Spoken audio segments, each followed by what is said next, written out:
What's going on? Yeah, King Rich is back again. Yeah, big up to everybody. Just found out I got 100,000 subscribers on YouTube.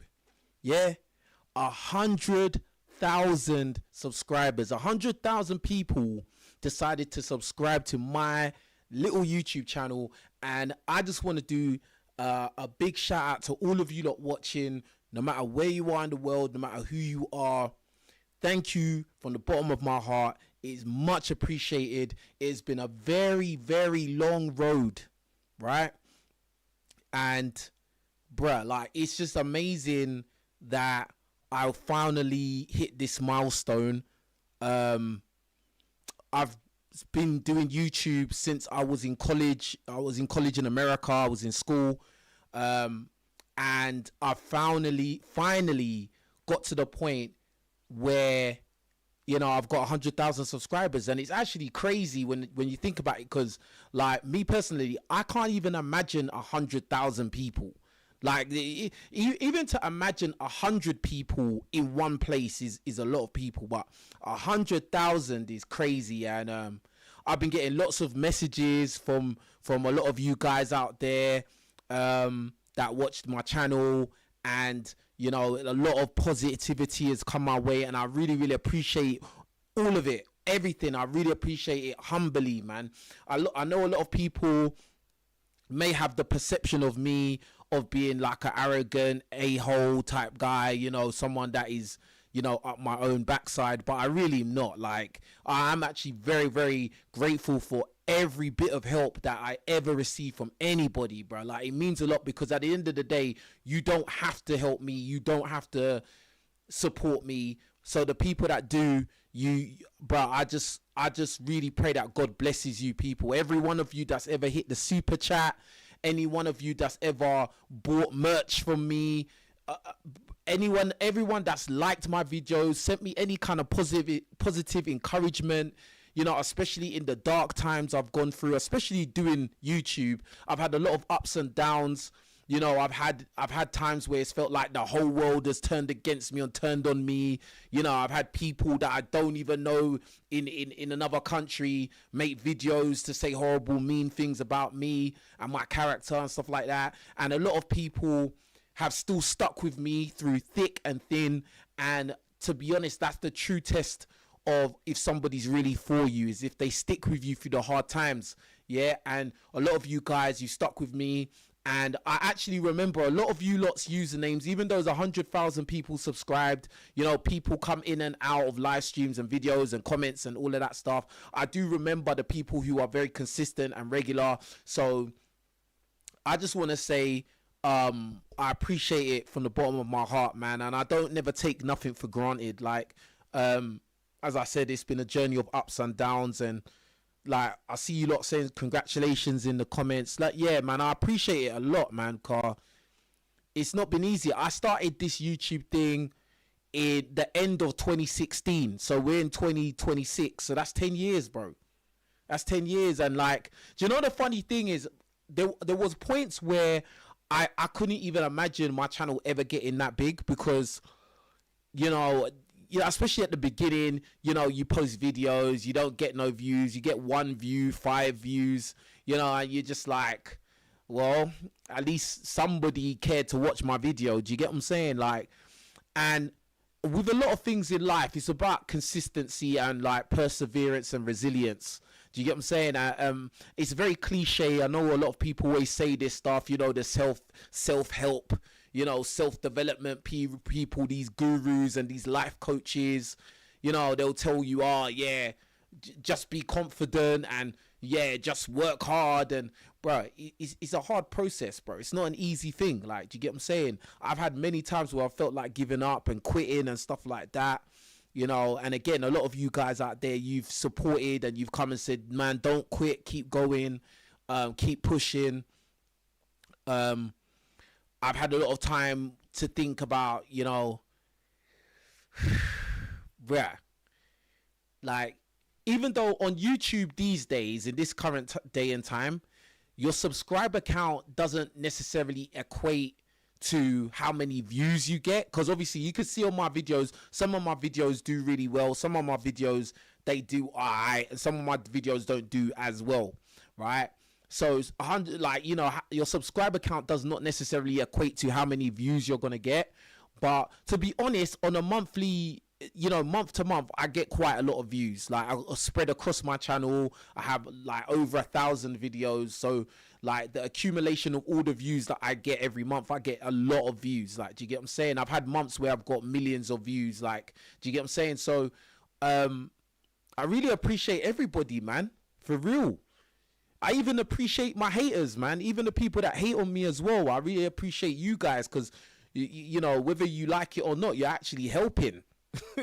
You're making people that didn't know my name before or care about me come and check me out. And some of these people, they might come and see a video and then they realize that, oh, you know what, King Riches isn't as bad as people said he is, and then they subscribe. So, you know, it's really cool that I've been able to have such a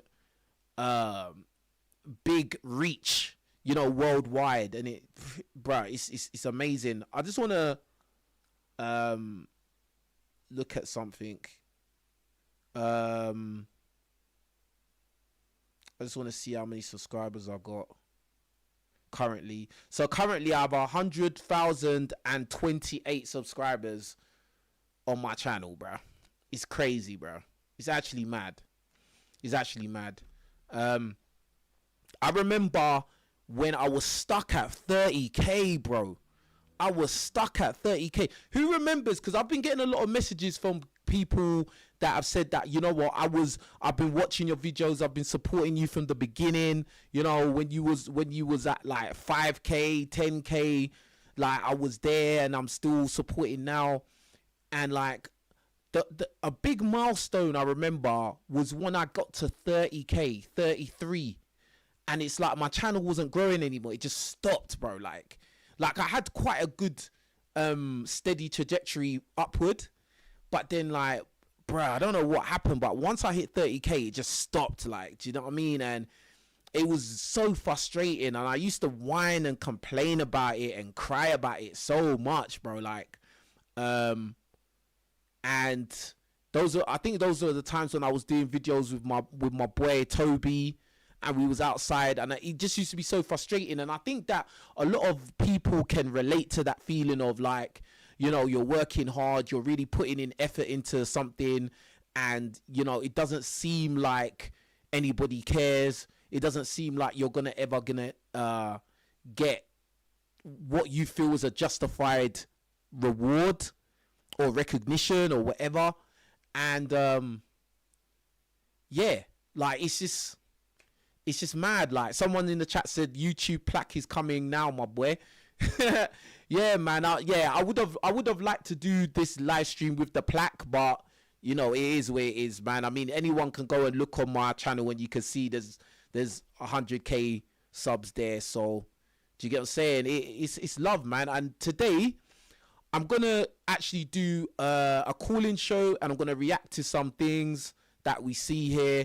Everybody, please like the video, like this live stream right now, because I'm gonna get you lot to talk. Some guys have messaged me on Instagram saying that they want me to do a live stream because they want to ask me some questions and stuff like that. You know, so this is the time I would like you lot to talk to me on the live stream, for real. So I'm just gonna set this up.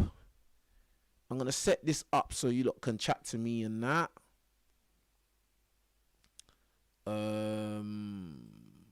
Why is it going to that? I don't know. But yeah, all right, cool. I'm gonna set up the StreamYard so you lot can talk to me. All right, because I want to get you lot chatting. If anyone's got any messages for me or whatever, we'll get you on there. All right. Hold on one second, guys. But yeah, like, bro, it's mad. Like, since 10 years I've been doing this, bro. I started this YouTube channel when I was in college in America, bro. That's when I started this YouTube channel, bro. Do you get what I'm saying? And bruh,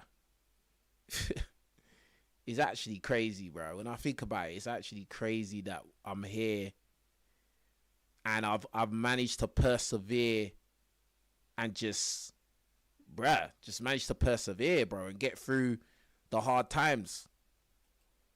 Because nothing in this life is easy, bro. Nothing in this life is easy, bro. Trust me. And as I said already, just because I've got 100,000 subscribers, it doesn't necessarily mean that every video I post is going to go viral. It doesn't mean that, like, but at least, you know, just on the surface, it shows that people actually care about what I'm doing. People like what I'm doing. And I do have that reach. Like, my platform has that reach. It has that potential reach. And one of my videos that I posted not too long ago is nearly at 100K right now. Do you get what I'm saying? And I posted that, like a month ago. Like, so, you know, it is what it is. But anyway, let me set this up so you lot can chat to me right now. We can get some conversation going. Hold on one sec. And you guys watching, everybody watching, please shout out where you're listening from around the world as well, yeah? Posted that everybody watching, please shout out where you're listening from around the world. It means a lot. So I'm going to put the StreamYard link right there. The StreamYard link is in the chat. I'm going to pin it to the top of the chat as well. If you want to chat to me, no matter what you want to say, just jump on. Let's hear what you guys got to say, man. And anyone here, if you can, just like copy and paste the link if it kind of disappears or people ask, oh, what's the link to call in? Yeah, man. Anyway, a lot of people have been asking me what have I been doing, what have I been up to and stuff like that. And bro, I've been training, bro. Like, I've been boxing, I've been training, I've been going in, fam. I've been going in, fam. Do you get what I'm saying?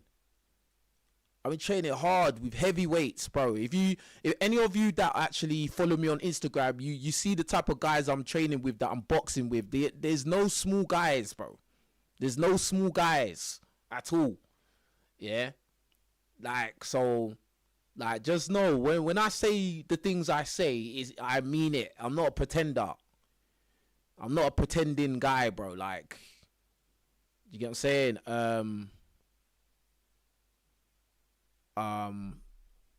But yeah, so if you want to chat to me right now, hit the link, the StreamYard link, which is pinned to the top of the chat. Let's get some conversation going. This is the 100K live stream. King Riches finally talking in third person. King Riches finally has hit 100K subscribers. Do you know what's mad as well? Yeah, I had a back and forth with one girl, and on Instagram, and she was basically trying to, I guess, insult me, saying that, oh, you're on social media and you're failing at social media and blah blah blah. And I was just like, and she was saying a load of things where it was just obvious that she'd been stalking my social media for a bit, but hadn't been looking recently. Right, she hadn't been very attentive recently, and it was just so funny because it was like she was like, "Oh yeah, you're struggling," and I was just like, "Bruh, I'm about to hit 100K subscribers. Like, that's not struggling at all." But like that, like, you do realize, like, when you get to 100K, like, you're like less than 1% of all YouTube channels. You do realize that, like, a lot of times people, when they look at YouTube or they watch YouTube videos and they see all these big channels with millions of subscribers and blah blah blah, those channels are literally 0.0 percentage of channels on YouTube, bruv.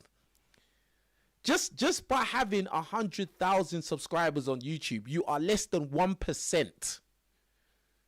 Like, and I'm not saying this to be arrogant or anything like that, but it's just like, it is significant. Like, do you get what I'm saying? And in my opinion, I've put a lot of work into this thing. I've been doing this for 10 years, bro. Like, this is the 10th year. Do you get what I'm saying? I started this channel the end of 2016. I started this channel the end of 2016. pretty much 2017. So give or take a couple months, it's been 9 to 10 years. Yeah. And I finally got to 100,000 subscribers, and the vast majority of people that do these channels will never get 100,000 subscribers. Do you get what I'm saying?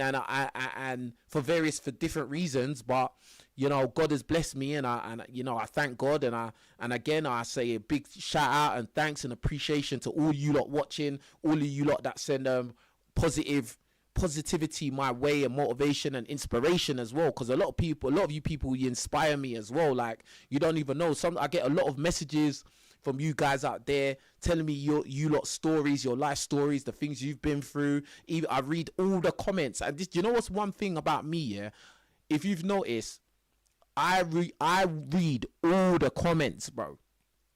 Do you get what I'm saying? I try to read every comment and respond to every comment, bro. Like, and a lot of you guys, yeah, like you lot give me a lot of inspiration, man, and motivation. Wow, someone said been watching since the Bakari Henderson stream. Wow, that is years ago. I remember that as well. I remember Bakari Henderson, bro. Like, trust me, big up, man. That is, yeah, you're real, bruv. But big up to everybody watching as well. Keep shouting out where you're listening from, bruh. Keep shouting out where you're listening from. If you lot want to talk to me, the live stream link is in the pin to the top of the chat. Someone said, remember when you was on campus in USA? You've come a long way. That's what I'm saying. I started this YouTube when I was in America, bro. I started this YouTube channel when I was in America. That's why it's just like, for me, like a lot of the topics I talk about, you know, some people will tend to think, oh, he doesn't know what he's talking about. You know, what does he know about this? What does he know about that? Bro, like, I've lived many lives, bro. Do you get what I'm saying? I've done a lot, bro. Like, do you get what I'm saying? And that's why I talk the way I do. Do you get what I'm saying? Big up Falcon Black, my brother Falcon Black, for the super chat. He says, well deserved, bro. Appreciate you. Thank you very much, brother. Thank you so much, bro. Like, Falcon Black has been here for ages, bro. He's been supporting for ages. So make sure you go check out his social media, his YouTube, his stuff, man. Like, you know that it's been a long road, bruv. You know it's been a long road, bruh. Trust me. Falling out with people, cool with some people, fall out with some people, bruv.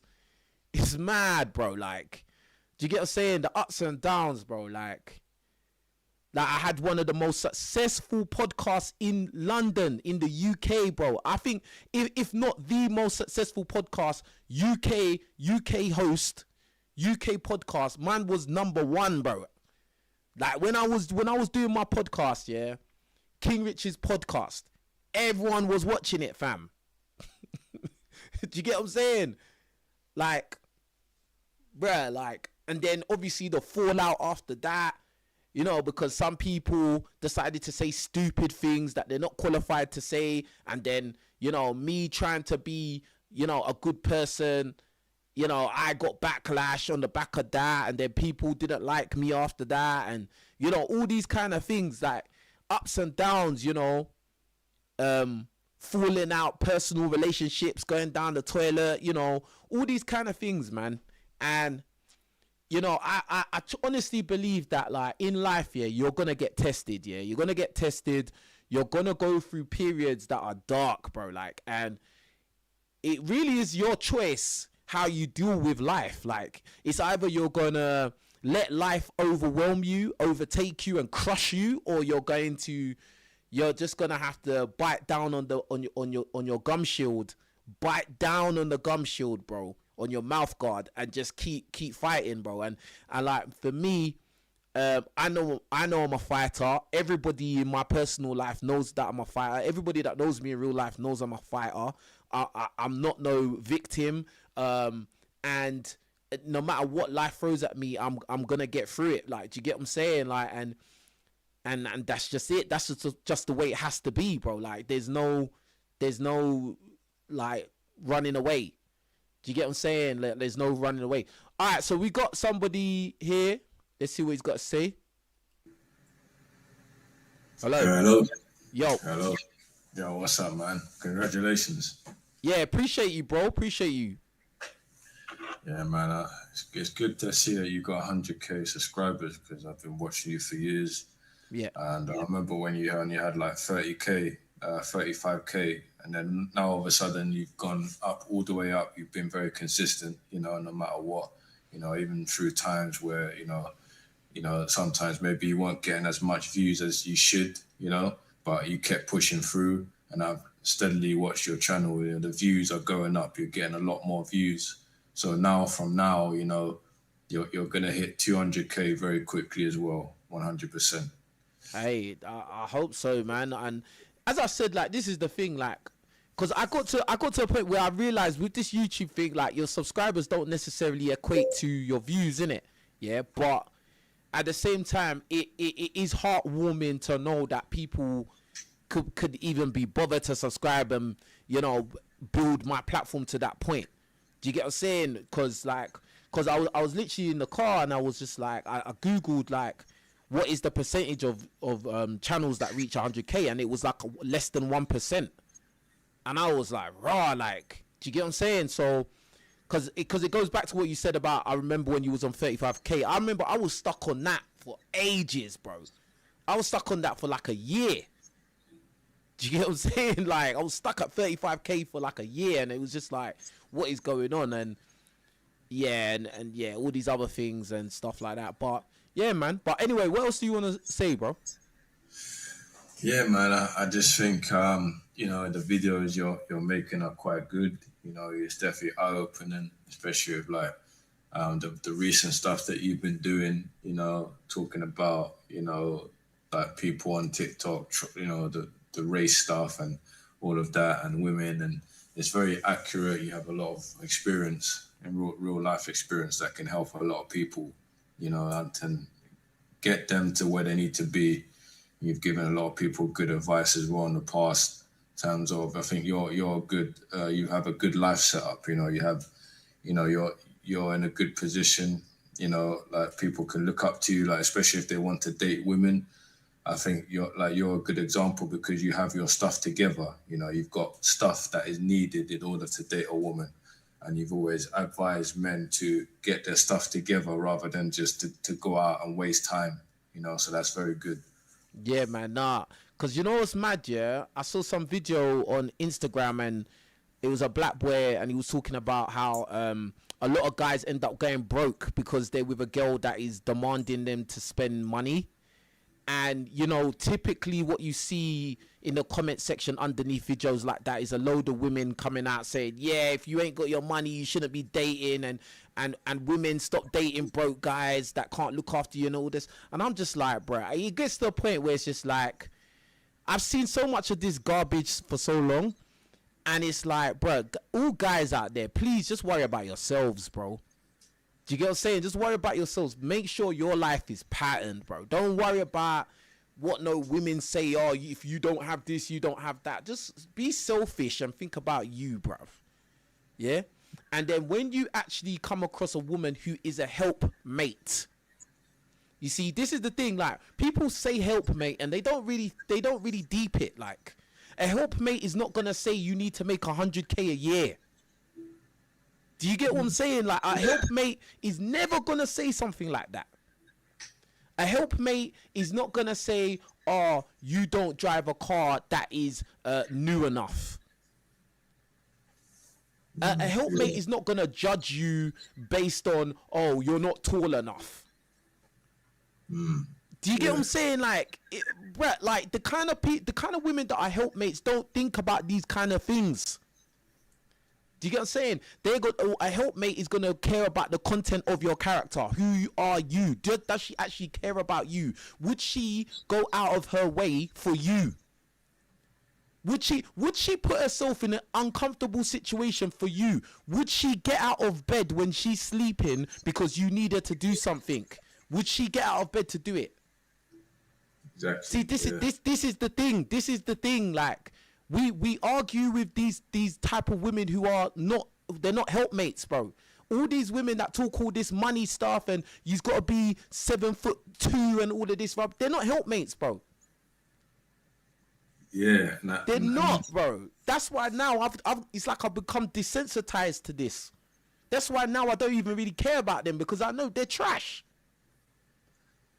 Yeah, and I think it's very like, especially when women talk about money and like, I think, you know, even like some men as well saying, they will even put other men down saying, if you live in London and you work a 9 to 5, if you don't make 100K a year in corporate, you're nothing or whatever. Or, you know, or a woman saying, yeah, you know, you need to make at least 100K a year to talk to me. But yet you don't even go to the gym. You don't get 10K steps a day. You don't know what keto is. You're not getting high protein, you know. But I have to do this, and you have a belly hanging out. I don't think so. So I'm saying, bro, like, bro, it's just like I don't even think they're delusional no more. I just think they're monsters now, bro. Do you get what I'm saying? Like, I can't even imagine like on a serious, personal, real life level. I can't imagine even listening to one of these kind of people ever again. Like hearing their opinion. If he doesn't take me to this place and spend £500 on the first date, then he's broke and blah blah blah, bro. To be honest, when women like talk to me, they know they can't run that with me. I just give off that energy. I'm not hearing it. They know, bruv. Like. Do you get what I'm saying? Like, I don't even talk to those type of people. Them kind of people are not even around me, bruv. I don't put myself around people like that. You've got to make this amount of money. Bruv, it's not your money, fam. Do you get what I'm saying? Like, and this is what I'm saying. At the end of the day, those type of things, they're not helpmates, bro. You can't do anything with them, bro. Like, you can't do... Like, think about this, yeah? Let's say you are a rich man, yeah? You're a millionaire, yeah? You get with a woman who is just like that, but guess what? She's going to act all nice to you because you're rich, innit? She's not going to say nothing crazy to you. Bruv, if you marry her or you have a kid with her, you're finished, bro. You're done, bro. Like, she's going to take half your peas. You'll be lucky if you get to see your child. Your child, she's going to raise your child. She's obviously not a bad person, so she's going to install negative traits into that child. She's going to turn the child to be some superficial individual. Probably going to be, if it's a boy, he's going to have a lot of feminine energy, feminine traits. Like, bro, like, bruh, it's not what all these guys think it is. It's just about, a chick is a baddie, she's a bad bee. Bro, you're going to get messed up, bro. And there's loads of examples of these guys. If Tom Brady couldn't keep his wife, why do you think you can, bro? Yeah, and this is the thing, like, as you said, because I know you obviously come from a fitness background. You know, you played for American football, you know, and now you're doing boxing and, you know, you go to the gym and you're very knowledgeable and you're also a personal trainer as well, I think. Mm-hmm. So, like, I noticed with you, for example, you focus more on the biological attraction, the more natural attraction, you know. You're not trying to use money or designer clothes or anything like that. And I noticed that a lot of these guys that they get with a woman that's maybe a 9 or 8.5 with their money, they don't go to the gym. They don't know what it is to hit high protein every day. They don't care about that. And they're not using biological attraction to attract women. But a lot of these guys don't understand. If you go back to the roots of what it is to be a man, to use your biological attraction to attract a woman, you won't need all this money to attract a woman. Yeah. And the truth of the matter is, and this is a bitter pill for a lot of guys to swallow, yeah, and not even just guys, but women as well. Bruh, know your lane, bro. Like, this has even been a bit of pill for me to swallow as well. Do you get what I'm saying? Like, in the past, now I don't really care now, bruv. But you got to know your lane, bro. Some people are just not for you, cuz. This is it, bro. Like, I'm just being so real. Some people are just not for you. You're not in the same lane with them. And that's not to say that they're better than you or whatever, or you don't deserve whatever. But, bro, stay in your lane, bro. I thought about saying? Like, so, like, you, like, all I say to guys, yeah, because I'm a guy, so guys relate to me, and this channel is really for guys, really. Yeah, bruh, like try to optimize everything. But yes, your health and your image, you need to optimize that to as high as you can, bro. Like to give yourself the best chance of the best opportunities in your life. But at the same time, you need to understand you need to stay in your lane, fam. Like, do you get what I'm saying? Push it to the limit. But bruh, at the same time, you need to find, in terms of dating, you need to find a helpmate. The helpmate might not be a 8 or 9, bro. The helpmate might not even be a 7, bro. I'm just being real. Depending on who you're able to attract. And I'm talking about natural attraction, not with money, bruv. Who is naturally attracted to you? What type of people are attracted to you without money involved? Who do you build natural rapport with? Like, exactly. It's a very simple concept, but a lot of times because people want what they see on Instagram. If you live your life trying to attract what you see on Instagram Explore page, bruv, you're done, bro. Like, you're finished, fam. Like, the world don't go like that, bruv. And those type of things as well that you see on Instagram Explore page, they're trash.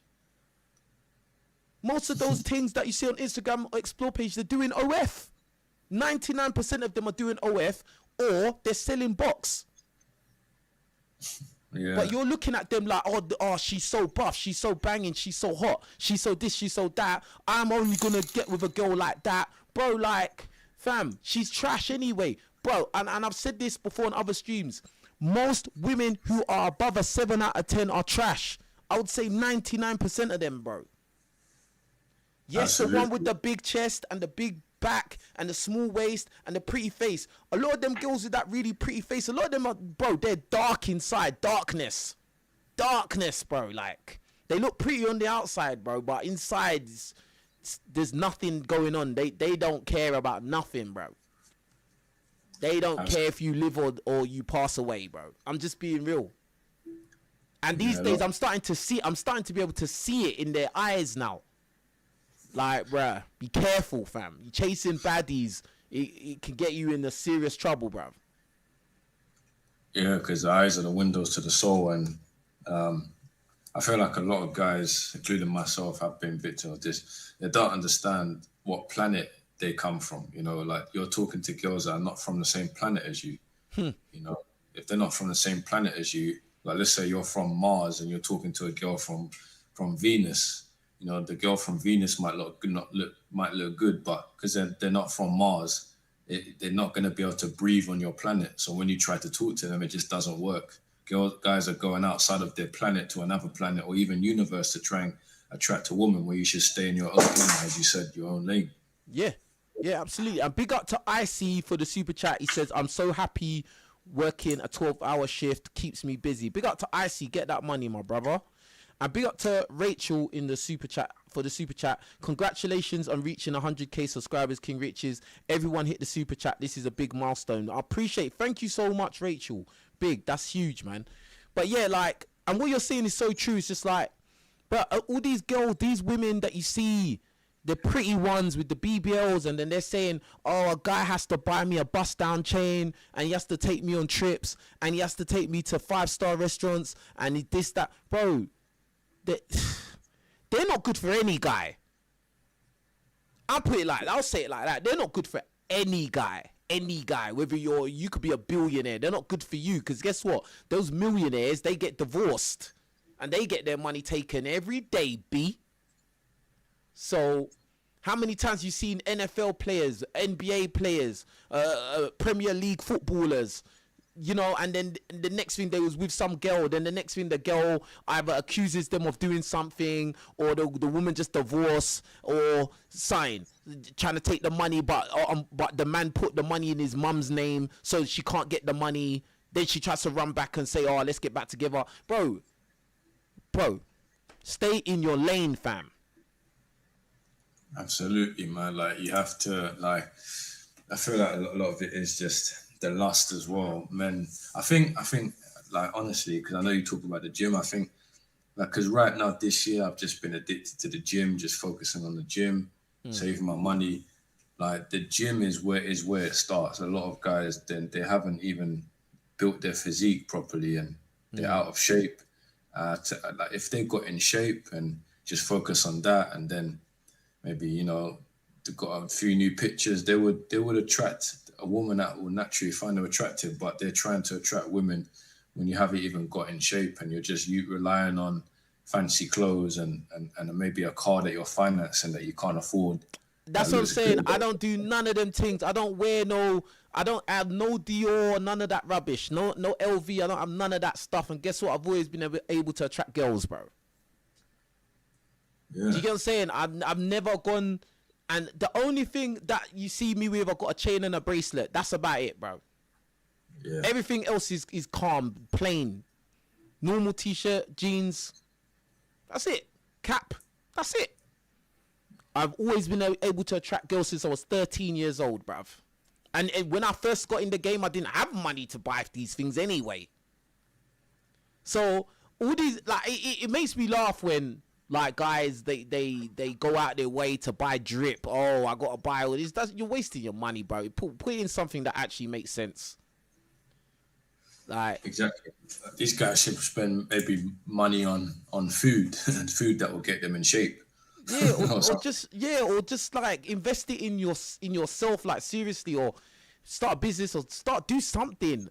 Like you buying drip, making next man rich. Do you get what I'm saying? It's stupid, bro. Like, or you're trying to impress strangers. Sometimes they're not even just doing it to impress women; they're trying to impress other guys. Like, come on, bruv. I don't care about anything like that, bro. Like, it's mad. It's just mad, bro. Stay in your lane, bro. Like, stay in your lane. Make yourself the best possible version of yourself, and then you'll be able to attract the best possible opportunities in your lane. Now, I'm not saying that as a guy you need to go out with busted chicks. I'm not saying that. I'm not saying you got to go, the first busted chick that comes along, you need to go with that because she's attracted to you. That's not what I'm saying. I'm saying you got to be honest with yourself.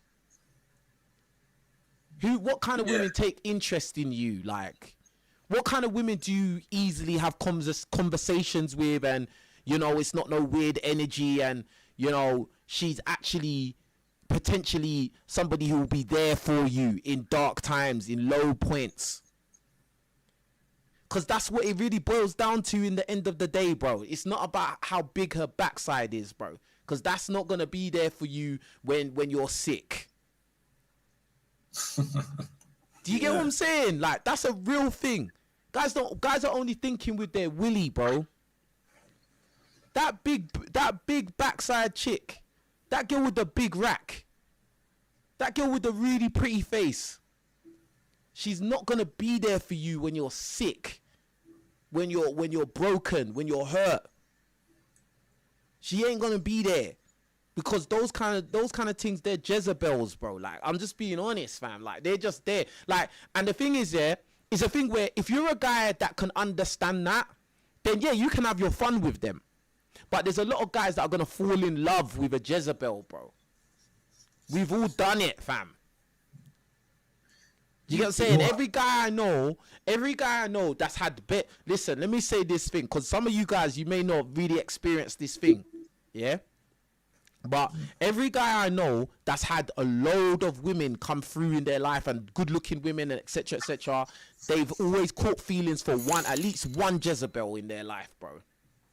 And that's why guys can talk from experience. That's why a lot of times guys will be like, oh, that girl's just a 304, man. Blah, blah, blah. Don't fall in love, man. Don't catch feelings. Because they've probably done it themselves. Yeah, absolutely. And I think as well, like, because obviously as a black guy, I think when a black guy sees a non-black woman with a big rack and a pretty face, that for them is like their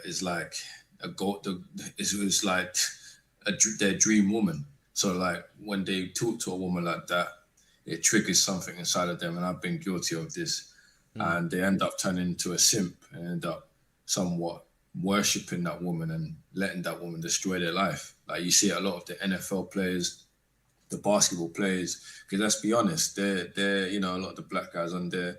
I mean, you know, they're black guys, and fair enough, but you know, do we see them with black girls? I don't think so. They're with white girls, Latina girls. That's really what they want, and they will let those women walk all over them. Do Because you know what I that's think with that? Yeah, like because now you're bringing the race side into it. That's now you've opened a whole nother can of worms, bro. Yeah, like because this is the thing. Yeah, a lot of these guys that become successful and blah blah blah, like they don't realize. Yeah, you've got access to all these type of women, but a lot of the women that now you're being exposed to are still not in your lane. Do you get what I'm saying? They're still not in your lane, bro. Like, bro, you're not gonna know you're gonna know what your lane is pretty early, bro. Now, it may increase as you do more self-improvement. It will increase, like, you know, you may, you know, when you get older, you start to know what your image, what best suits you, clothes, physique, etc. Like, but you still kind of have an idea of what your lane is, bro.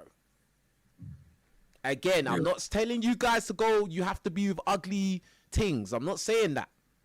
But, you know, honestly, when you talk, speak to yourself. Don't forget about what I'm saying, bro. I'm just a guy on 100K subscribers now, bruv. Don't worry about me. I know my lane, bruv. Yeah? Like, you have to be honest with yourself and know what is my resume looking like? What does my CV look like? What is my past work history, bruv? What am I able to do quite easily? Or what are the types that I have to spend loads of money just to have their attention? You have to be real, cuz. See me? in my lifetime, I've barely taken a girl out on a date, bruv. Barely. Like, all this dating, you know, people talk about, dates, going out to eat steak and lobster, and do you like seafood, and, let's go to Top Golf, and, bruv, all these restaurant names, Nobu, Sexy Fish, all these places. Bruv, do you think I've entered there, bruv? I've never gone in these places, bruv. I don't need to. I don't need to go Gaucho, bruv. I don't need to go Shard to get girls, bruv. Yeah, don't say that time. And I'm being honest, like I'm just saying, I'm on my life. God can strike me down, bro. I've had all types of women in my life, bro. Women that make way more money than me. Yeah. And I've not had to do any of that stuff. So all this dates is all alien to me, bruv. Yeah. You know what it is, yeah. I don't want to like cause problems on your stream, yeah, or anything like that. But I'm just gonna say, I think all that date stuff, I think it's a white thing. If I'm being honest, I think because I don't know, like for me as a black guy, like I'm not taking no girl out on all these different expensive dates, and I have to wear this and wear that and wear that cologne. For me, it's very simple. I just take them to the coffee shop or the park and go for a walk and feed the ducks, or, you know, that's why. You can wear cologne, bruv. Well, why wouldn't you wear cologne?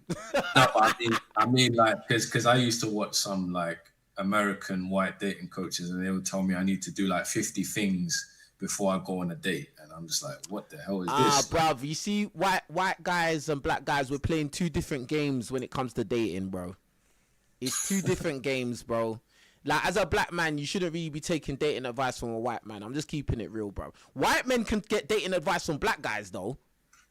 Yeah. Yeah, a white man can get dating advice from a black dating coach, and it can work. But a black guy taking dating advice from a white guy, no, bruv. Even if you want to date white girls, still no, bruv. No. Don't do it, bruv, because no, we're playing a different game, all right? Big up to Icy for another super chat. He says, I remember you always talked about get power. Absolutely, bro. It's important. It's serious, bro. And big up to Rachel for another super chat. Come on, people. Let's hit the super chat and support King Rich's 100K is big business. Appreciate you, Rachel. And big up King Henry GG's. Big up to King Henry SB. Yeah? I do have a question. like, this isn't necessary for me or anything, but it's just a thought I had. Like, and I just wanted to know your opinion. Do you think a guy, obviously, should date if he doesn't have his own place in London or something like that? I think that it's in his best interest, yeah, to pattern as much of life as possible. But I don't think it's impossible to date, no matter what your situation is. Yeah. Because to be honest with you, it's going to depend on your lane, and it depends on the type of women you're trying to date, fam.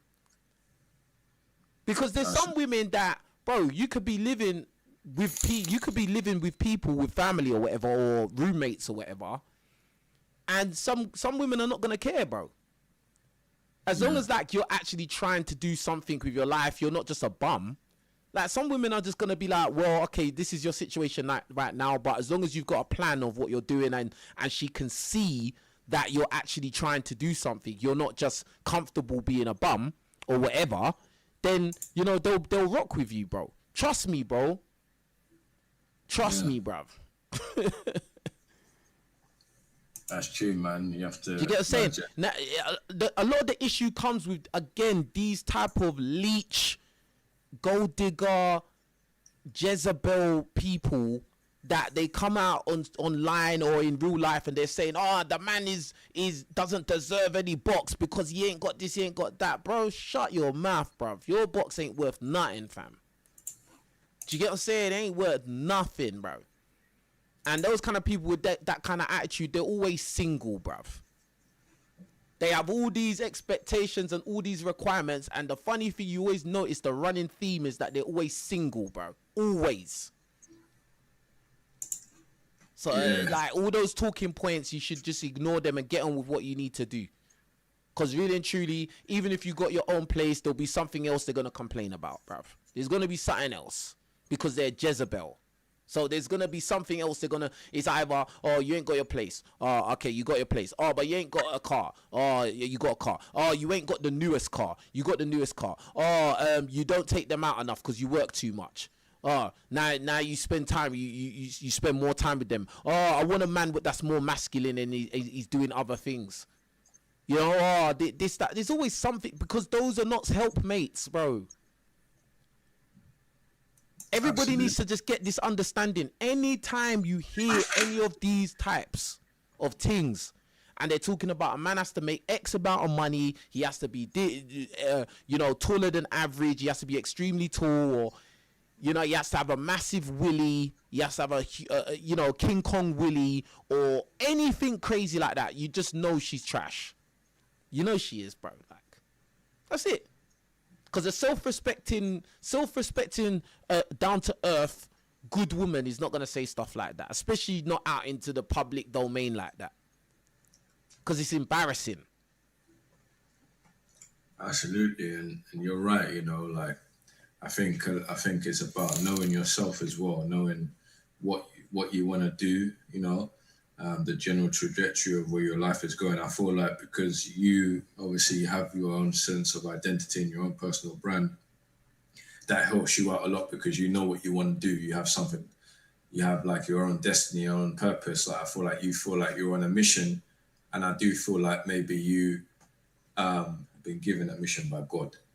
You know, God is expecting you to do this. You know. And I think maybe you've had that thought as well. You know, you're doing God's work by doing this. I do. I honestly do believe that, because like the trajectory of my life, it's like there was nowhere else.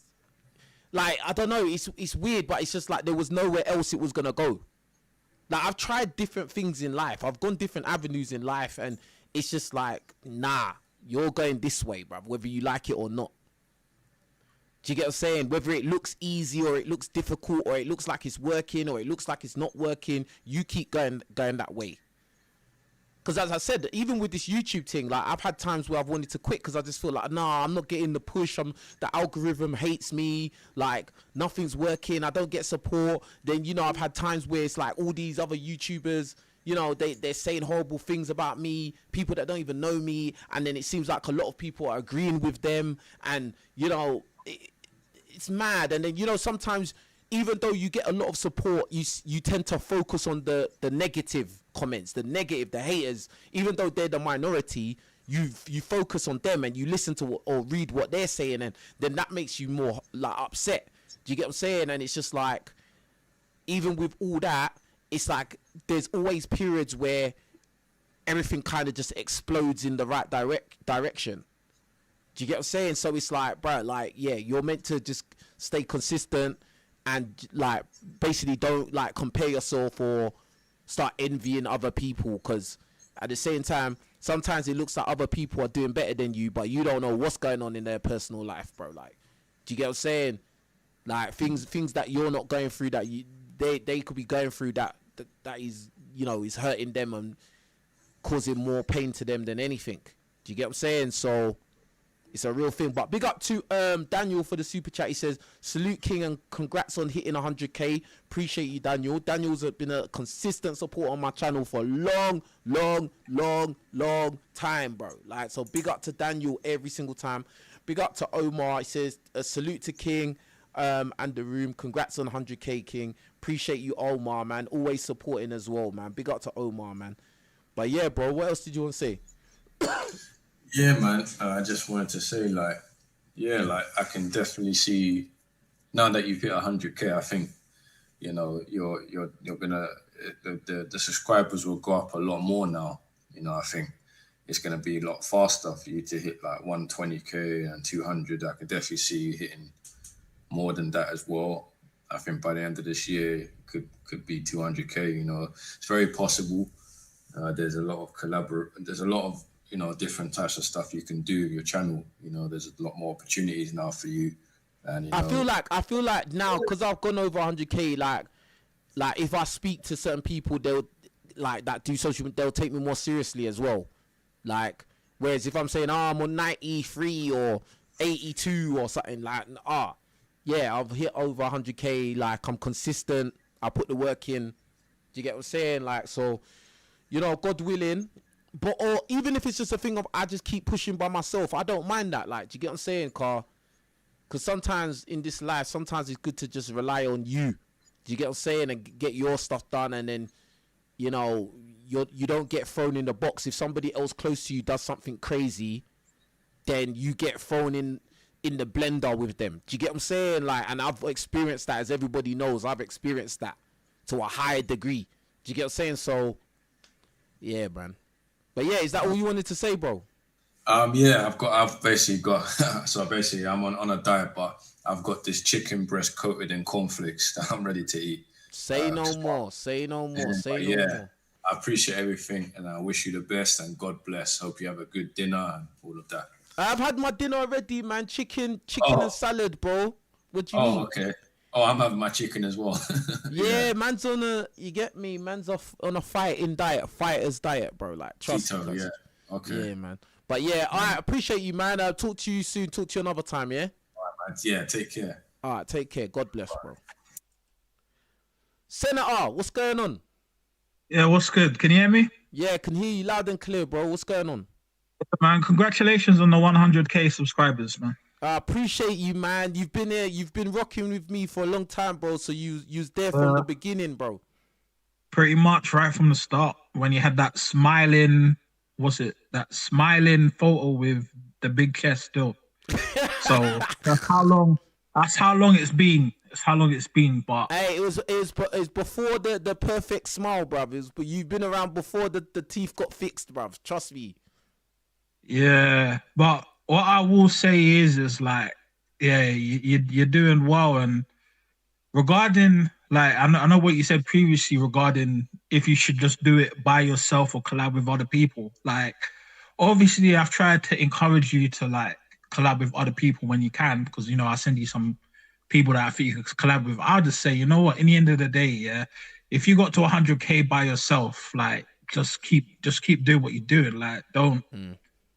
You know, because I'm not going to say names, but when you got into certain situations and then you got dragged into things, yeah, about, you know, like, I saw how that affected you and affected your channel, innit? So, like, me personally, even like I'm a businessman now, so like sometimes it's just best. It's it's like it's best to just work by yourself, because in the end of the day, it's all about control and positioning, isn't it? Mm-hmm. Because when you're in certain positions, certain people try and latch on, and then try and, let's say, control that situation or be like the person in the driving seat. Do you know what I mean? Yeah. And then that puts you in a compromised position. Then another thing as well is like, I see some of the stuff like regarding, a lot of fuss about height. I'm not gonna say his name, but let's say that, yeah, right. Him, like them type of people there, it's just a grift. He can't be authentic. Eventually, people like that just fizzle and become a non-factor, right? Because in the end of the day, when it comes to YouTube and things like that, it's all about authenticity, really. In the end of the day, Mm-hmm. so that's really that. Because I could talk from experience. I'm 6'3", 6'4", right? And I see how women treat me differently compared to guys who are a bit shorter. It does have an effect, and it does come from I'll say it's more of a biological thing than a superficial thing that I would say is very hardwired into, let's say, females' biology. Basically, it just emphasizes when you're taller, it just gives off, even though it's not necessarily true because I've seen it, you're basically more stronger. You know what I mean? Yeah. They assume you're gonna be a better protector. Yeah, exactly. But that's not always the case. I've seen some tall people get knocked the fudge out. So it just is what it is. And another thing before I go is, I'll say that the boxing thing. Anyway, I've already given you a boxing name anyway. King Damage Riches, yeah, because when when I just know it's gonna be peak for people when whatever fighting circuit you're gonna be in it. Bruv, I ain't even gonna gas the thing. Like, I just learning humility these days. Yeah. And it's just like, I'm putting in works in it. That's all I know. I'm Like, watching. that's what I'm saying. I'm sure you saw on the gram, you saw the guys that I was sparring with. I was the smallest one there. Yeah. You get what I'm saying? Like, and I'm not a small dude. So it's like, Exactly. bro, like that. And it's like, when I think back at times where I've had arguments with people like on YouTube and stuff, and then I think back and I look at them today and I'm just like, bruv, I don't even really want to talk like that, because it's like, it's a joke. Like, do you know what I mean? Like, it's a joke. Like, you're not there. Go on. Yeah. Straight up, time will tell, the fists will do the talking, and that's just really that. And as you should, to stay humble in it, because I see a lot of boxers who come up. I've watched a lot of boxing, and sometimes they go off the wayside because it gets to their head. Do you know what I mean? And they don't know where they're from and where they started from, and basically their roots in it. And then that's that. But anyway, that's all I got to really say. I wish you all the best. You'll be at 150, 200,000 no time. Hey, And bro. yeah, man. And take care, man. I appreciate you, man. Every time, man. Shout out to Senator of Truth, man. Big up, man. He's been around from like the beginning, fam. Do you get what I'm saying? And this is what I'm saying. I don't want anyone to ever think that, oh yeah, I've supported this guy and he don't care. Like, I actually care. Like, all the people like Daniel in the chat, like, bruh, people that are consistent and they're on my team, bruh, like, I don't take you lot for granted. Trust me, like, I don't, bruh. Like, so it's big. It's big. But yeah, the link to call in is still pinned to the top of the chat. Please call in if you want to speak to me. If you lot got any questions, ask away. Do you get what I'm saying? And yeah, man. Yeah, big up to everybody giving me the congratulations messages in the chat about the 100K. Yeah, it's been a long road, cuz. It's been a long road, cuz. Very long road. Yeah. Downs and ups and downs. All of that, bruv. Hate, love. all of that, bro. Do you get what I'm saying? But now that I've hit 100K, I really want to push the envelope. Now I really want to go harder than before. Do you get what I'm saying? And I think I'm in the right space, the right mind now. I have the right people around me.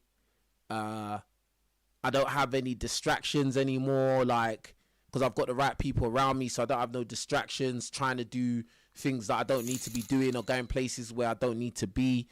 We're locked in it. Do you get what I'm saying? And yeah, that's it. Big up Intello for the super chat. He says, congrats, bro. Big up to Intello. Appreciate you, fam. I really focused on my boxing, and I'm gonna make it work, bro. Like, and nothing's gonna stop what I'm doing. Nobody's gonna be an obstacle in that, bro. Like in the ring, out the ring, like every obstacle has to get destroyed and crushed, bro. Like, and that's it, bro. Like, that's just it. But anyway, YouTube, you need to send me my plaque, bro, so I can put it there.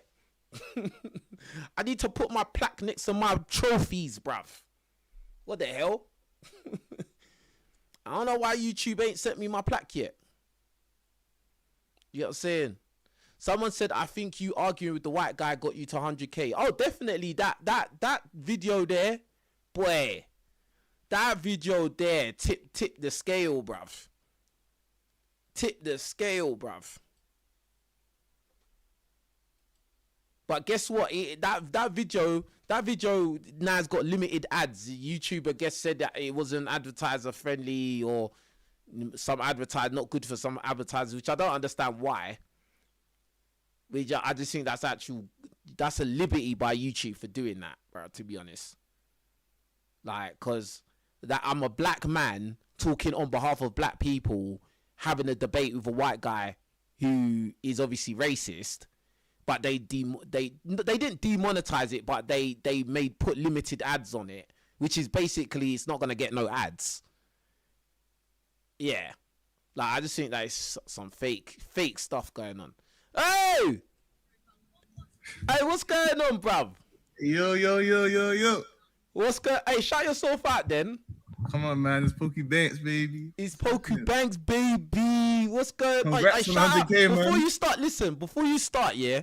Shout out all your stuff, all the things that you want to shout out from the jump, bruv. Quickly, bruv. Let's go. Yeah, no, that's cool, man. Nah, it's just your moment, bro. This is your moment, yeah?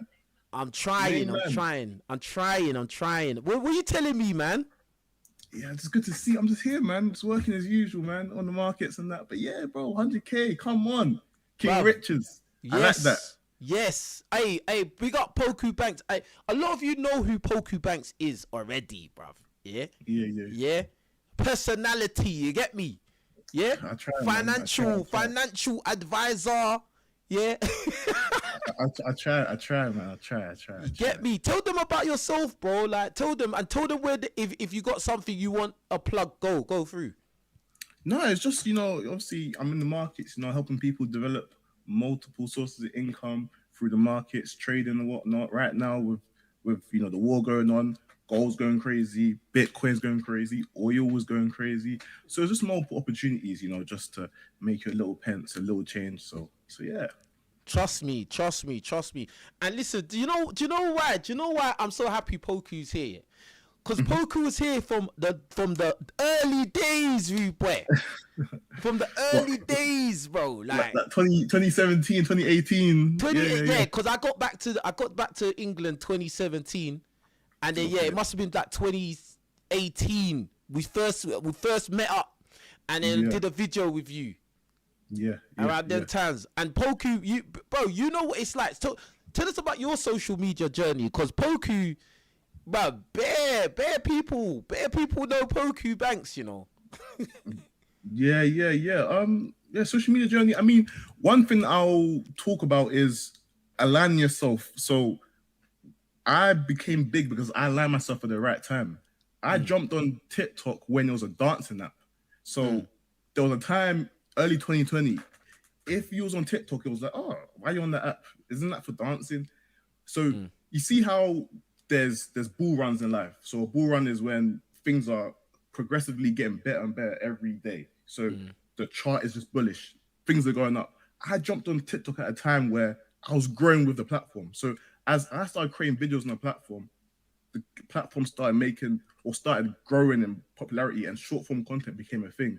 And as I aligned myself, I took use of the opportunity, and then COVID came and whatnot. But yeah, essentially personal finance content, just helping people learn what school don't teach them. So yeah, but with anyone, when it comes to social media, align yourself is very key. And right now, streaming is a wave, because streaming is live. You can't fake it. And we live in a world where people want authenticity. Like all this fake stuff with AI now, people want to speak to you and interact with you live. So right now, streaming, those like Kais and that, they jumped on streaming 3-4 years ago. So they joined the wave. So yeah, it's all about, being a part of that wave, that bull run. That's what I'd say. Absolutely. So what are you gonna start streaming then, or what? I mean, I've done a bit of streaming in my time, trading on live and whatnot. But Hey, trading live is crazy, bro. That's tense, bruv. yeah, it is. Yeah, a lot of haters in the chat. Yeah, that's tense. Hey, what, they're praying on the downfall, Of course. Oh, And they got that's money behind evil. it. Yeah, of course. Do you know what? I saw some video that came up on my page on YouTube, yeah, and it was like, the traders, when traders have blown their accounts live on video before. I feel sorry for them people, bro.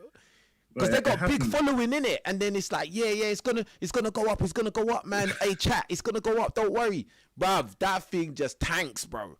Tanks. It's a joke. But I mean, I think hopefully, like, their audience, they understand that.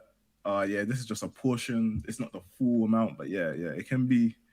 Yeah, you can get memed off it quite a bit. Yeah. Hey, one time, remember when we went to the shopping center that time back in the years ago, and then they kept coming up to you, bro. Hey, are you Poku Banks? Are you Poku Banks? Yeah, and I remember that thing I moved. Remember that thing? Yeah, that's what I was getting to that, bruv. But don't lie. Didn't I encourage you? By the way, you man, yeah. Didn't I encourage you to move to her though? Maybe. I think. Maybe. Man said maybe. I was giving you. I was like, bro, you're Poku Bank, bro. I was backing you, bro. I was like, you're Poku Bank. She look, bro. Because remember, the other guy came up to you and said, "Can I get a picture?" He said something mad. Yeah. It was mad. Yeah. And I was like, bro, you're in there. Go through, bro. Like, go through. Yeah, through ball. Like, trust me, tapping. That was a tapping, bro. Get me. But man, that's sick, bro. That's sick. But King Riches is the truth, man. King Riches is the truth. I see him live doing his thing. Real life. In the gym, on the street, wherever, even though like I'm calmed down now, but I've shown you the things that man's not doing ducks, bruv. No. Proper quality. No, I'm not saying that the baddest bees in my past, but I'm saying that, like, when I say things, I'm not saying it from imagination, bruv. This is I'm doing, or I've been a part of things that I know what I'm talking about, bro. Like, you get what I'm saying? It's not fiction, fam. Yeah. Of course. You get what I'm saying? Yeah. But so what you up to? You just on the charts, yeah? I mean, it was I just finished watching some football, and I just came on YouTube, see you was live. I seen 100K. Like, I need to jump on. I need to jump on and show my love. Yeah, come on, it's good. Come on. Man. So what's next for you? I appreciate you, fam. I give the people some words of wisdom from the finance guru himself, Poku Banks, baby. Get me? I mean, obviously in this economy, it's quite tight. Like, it's quite tight. So managing and saving money it doesn't help much. The only way you can really progress is by making more. So, finding a way where you can get an increase in pay from your job, and more time to get an increase in pay, you got to switch jobs, or developing other sources of income on the side, buying and reselling on eBay, or just doing some other stuff on the side, because best economy, you can't save your way to wealth. You can't. It's too tight. It's too tight. Because do you know what the maddest thing? It's like, you can save peas, like, let's say you save money, because most people, like, realistically, how much is the average typical person really gonna save a month? What at the high end, probably 5 bills. At the high end, bro. Yeah, average person, yeah, high end 5 bills, average person, yeah. But typically, no, I'm saying on the high end. So typically, the typical person probably save like 2 bills a month. Yeah. Okay. Yeah. And that's even good. Because I think most people are not saving anything, bro. Yeah. For a lot of people, it's paycheck to paycheck. So like, if they lose the job, the next month is peak. They have to use credit and whatnot. Yeah, and it happens. It happens. Yeah. And I just think like this, like it's like you say. Let's say you even manage to save peas consistently for a few months, maybe half a year, whatever. So something is always gonna come up, bruv. Yeah, emergencies come up, even enjoyment, and it's hard. Sometimes it's hard to say no to friends. Like your friend wants to go on holiday, there's a wedding, or birthdays. Emergencies, and it's and it's like either I be financially unresponsible, or I disappoint my friends and just save money. But then I'm saving money, but I'm not having fun. So it's a hard one. You know what? I'm so happy I'm at the point where my friends know not to invite me nowhere, bruv. Oh, yeah? No. No one... But nah, actually, tell you like, sometimes I still get invites here and there, but... Bruh. I was even chatting about it, even like the kind of girl that you have is so important as well. Oh, bro. Because if you got the wrong type of girl, bro, forget it, fam. Yeah. They need to know, like, life isn't TikTok. Life is not the For You page. It's not the FYP, bro. That's not life. That's not life. Looking at explore page about why aren't we doing this, bro? Nah, bro. No. How can you see a video, like a 60-second video of someone's life, when there's 86,000 seconds in a day of somebody's life? They show you 60 seconds, but for the whole day there's 86,000 seconds. How dare you compare your whole life to their 60 seconds? Exactly. It's a joke. That's why it's just like, bruv. That's what I was trying to tell the other caller. Well, not really so much tell him, but I was saying was like, bruh, like you need to get with a woman that is a helpmate. Do you get what I'm saying? And not gonna be a leech. Do you get what I'm saying? Because I think a lot of things, the way their mindset is nowadays, and a lot of the way the culture, the society is these days, a lot of things have just got kind of a entitled mindset to man's money. And like, bro, as you understand the economy well. You know that it's actually not realistic to think that everybody's gonna be doing it like that. Everybody's not gonna have the expendable income to do extravagant things every 2 weeks. I think the most backwards thing is that women want men to act like husbands, but they won't act like wives. They want you to come in and take over their life financially. To be fair, I think that's more an American thing, but still in the UK, I think UK is slowly getting that mindset. It's going there. It's going that direction, cuz. Yeah. So, I mean, you just gotta be able to, you need your girl to understand, like, yo, we're looking to build that. So, eating out all the time, sometimes just chill. Sometimes it's just a Netflix and chill. Sometimes, like, it's not every day, fine dining and etc. Like, it adds up. But you do that though. I don't. I used to. Not anymore. I have to dial it back. No. I have to dial it back. I was doing extravagance. No, but I feel like in life you have to go through those. You actually have to do it to know. Okay, at least I've done it. I'm not wondering about it anymore. Yeah. Where some people may be wondering, like, I can't wait till I'm able to do whatever for a girl or eat out in congestion charge restaurants, But I think now that I've done it, I can just say, okay, I've done it. I know what comes with it, and is it worth it? Is it worth it? Is she worth it, bro? Yeah. Because the thing is this, at the end of the day, as I said earlier, if the thing is demanding that you do the most, she's probably not a helpmate, bro. Let's even forget saying wifey material, bro. Is she a helpmate, bro? She a help. Think about it. Think about the terminology. Helpmate, bro. Yeah. Helpmate. She's helping you, bro. Like, not taking away. Do you know what I mean? Like, she's adding, not subtracting or dividing. Do you get no, it? for sure. Like, and it's like, this is the thing. And for me, because I've had things in my life that they've got peas, they live a certain lifestyle, but at the same time, they still acted somewhat as a helpmate, or they do act like a helpmate. It's like when I hear these other things that I know they're broke, they're struggling, they're not doing it, then they have the actual audacity to say that a man has to have this, have that, he has to make this, make that. I'm like, bruv, like, you're just showing yourself to be somebody that, you know, just need to avoid, innit? Yeah, 100% has to. Yeah, that's crazy.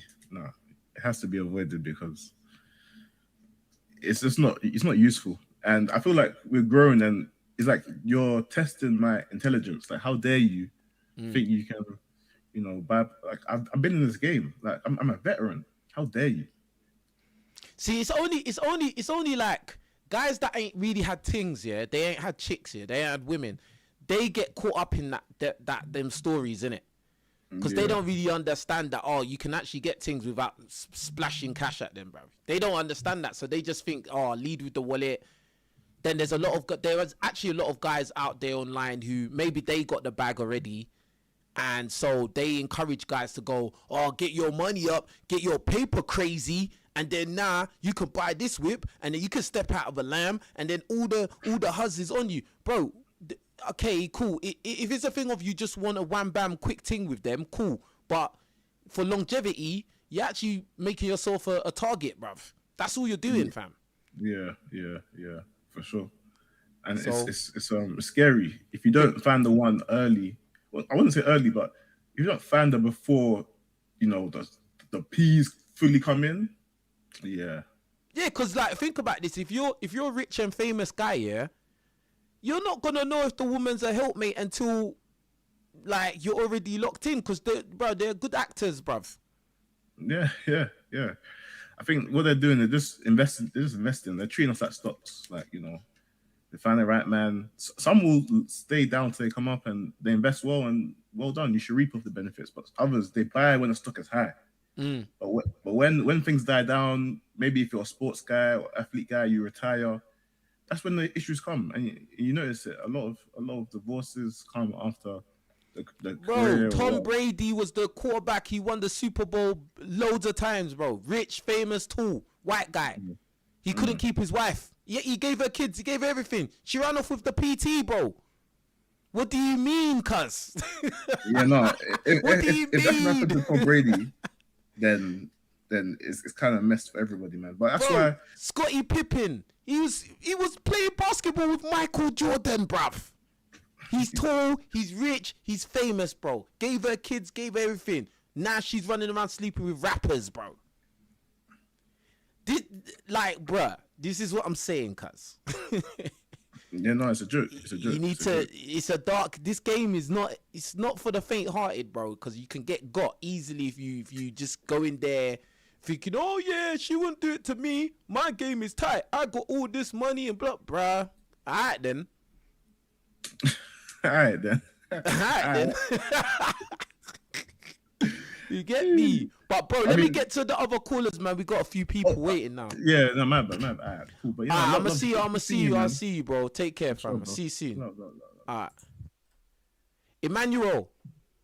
Yes. Can you hear me? I can hear you, bro. What's going on? Yeah, King Riches. I can't believe I'm speaking to you. You know, I used to think about this kind of day, could it happen? But I was like, you know, one of those things like, nah, this guy is big already. And I do comment and I try to get involved, but sometimes I've got noticed. I'm not looking for validation, but I like to contribute because I think it makes the program good, just like fans or, you know. And I used to rate what you do, but the most important thing was your what's the word? Authenticity. Say it again. Yeah, authenticity. Yeah. Yes, authenticity, and there was some episodes like, okay, honestly, also another thing is the relationship part. like there's not enough safe space for men, especially this modern days, which is not the best in terms of the even marriage now. Marriage used to be a safe space, but look at now. Look at what's happening. So I used to listen to some of the stuff, but I have to admit there are some that I won't listen. Not your fault, but it was too. Some of them were just too vulgar, like the treatment, the disrespect to men. Those things we run away from, right? I think you mentioned it. I think we're fighting against this Jezebel spirit is trying to infiltrate a lot of our females. It's not trying. It's here, bro. It's here, yeah. It ain't trying, bro. It's fully installed, bro. Like it's here, bro. Like this is what I'm saying. Like this is why I'm saying that. Like this is why even the other time I was saying that wifey might be a 5, bro. This is what I was saying, that wifey's probably gonna be around a 5 out of 10 looks, because all these things, yeah, that are very attractive, bro. They know they are. They know that guys are lusting after them. They know that a lot of guys are desperate. They know that a lot of guys don't have a backbone and won't tell them no because they're starstruck. They know this stuff, bro. They know that a lot of guys are going to simp and start spending money that they can't afford on them to take them to stupid restaurants that they shouldn't be going to because guys don't want to stay in their lane, bro. Yeah, they know that. Yeah. And so they know that they can exploit men, bro. And if you're coming across a woman who's willing to exploit men, she is not somebody that you can be with, bro. It's a simple thing. You're not going to get peace. There's no way you're going to get peace. And I think no peace. Yeah. What's the point of you doing battle out there? You know how hard it is for men, especially black men. Exactly. You know, I'm not being a victim. This is my, I live the life. And for someone that doesn't have empathy and know what black men have to go through, and it's just even against your own. That's even the sad part, you know. So pretty much, black man is naive. So it's very important that whoever is your spouse has to be right. There's only one life we've got. Life's too short, man, and life is precious with the right person. I believe marriage is a wonderful thing. It's just the problem is the good women now, you can't tell. It's difficult because there are few of them. And then you've got the one. You know what I think about that, yeah? I think the that, 3 or 4 trying to pose like a wife. Hold on. Yeah, I honestly believe, yeah, because again, there's a lot of guys online that will go on and on about, you need to get all your money and be rich and then you can go and find a woman. I actually think that's kind of a dangerous way of looking at it, or a strategy, because like, bro, as I just said with Poku, yeah, if you already become fully patterned, fully successful, you're money's not a thing, you have no financial anything, no struggles like that, you're not gonna know if this woman is really for you, because you're not gonna go through anything, bro. Like the only way, even with your friends, you don't even know who your friends are until you've gone through some crap with them, bruv. You don't know. Yeah, that's right. Yeah. So what do you think? What you think it changes because now it's a woman in the situation, bro? No, it don't, bro. No, it's actually even worse, bro. Because this person that's the woman. You're meant to be one flesh with her. So if you don't know if she's riding with you in dark times, in hard times, and now you're saying that's your woman, you don't know if she'll be loyal to you. You don't know if she'll leave you if you get broke or you get sick or whatever, or you don't know what she will do, bro. And we know one thing about women: their emotions change like the wind blows. That's one thing we know, bro. No, King Richards, you're right, and it's really sad because I stay in the UK. And it's very unattractive. What I see here, like they may be attractive, but King Richards, if the character is not aligned, I'm turned off. Your beauty, I can just dissolve it It just a split second, because that's why there was something you mentioned. If some of them feel like they're an 8 or a 9, they talk about these celebrities and they compare, but they're regular women that are that, but they're humble. But I'd rather get someone who is a 6 or a 7 and a good character. Even if the body features, you can work on that. But I think the character is the main listen, thing. bro. Yeah. You're saying 7, yeah. Even 7 is, bruv.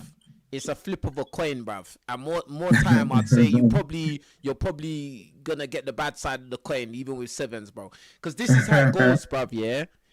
Girls are 8s and 9s, because 10 doesn't really exist. There's no perfect woman out there. Yeah. Okay. So 8 and 9, bro, they are monetized, bro. Those women are monetized. I want you lot to hear this thing. Yeah? Them women, they want guys with money because they know their looks can afford that, bro. Every single time, regardless. That's why most of them girls, they're monetizing one way or another. They're either doing OF, they're selling box, or they might not be selling box to you or I, but they're selling box to somebody who can pay for it, bruv. Do you get what I'm saying? Like, how do you think all these women on IG, they afford these lifestyles, bruv? Well, like, bro, they're not published models, bruv. How do you think these women are paying for all these apartments? They always got the apartment with the white walls, just clean white walls and the cabinet, and they got their stuff together. Yeah, that's why perfect. They said they want to be strong and independent, isn't it? Yeah, and then they're always driving BMW, bruv.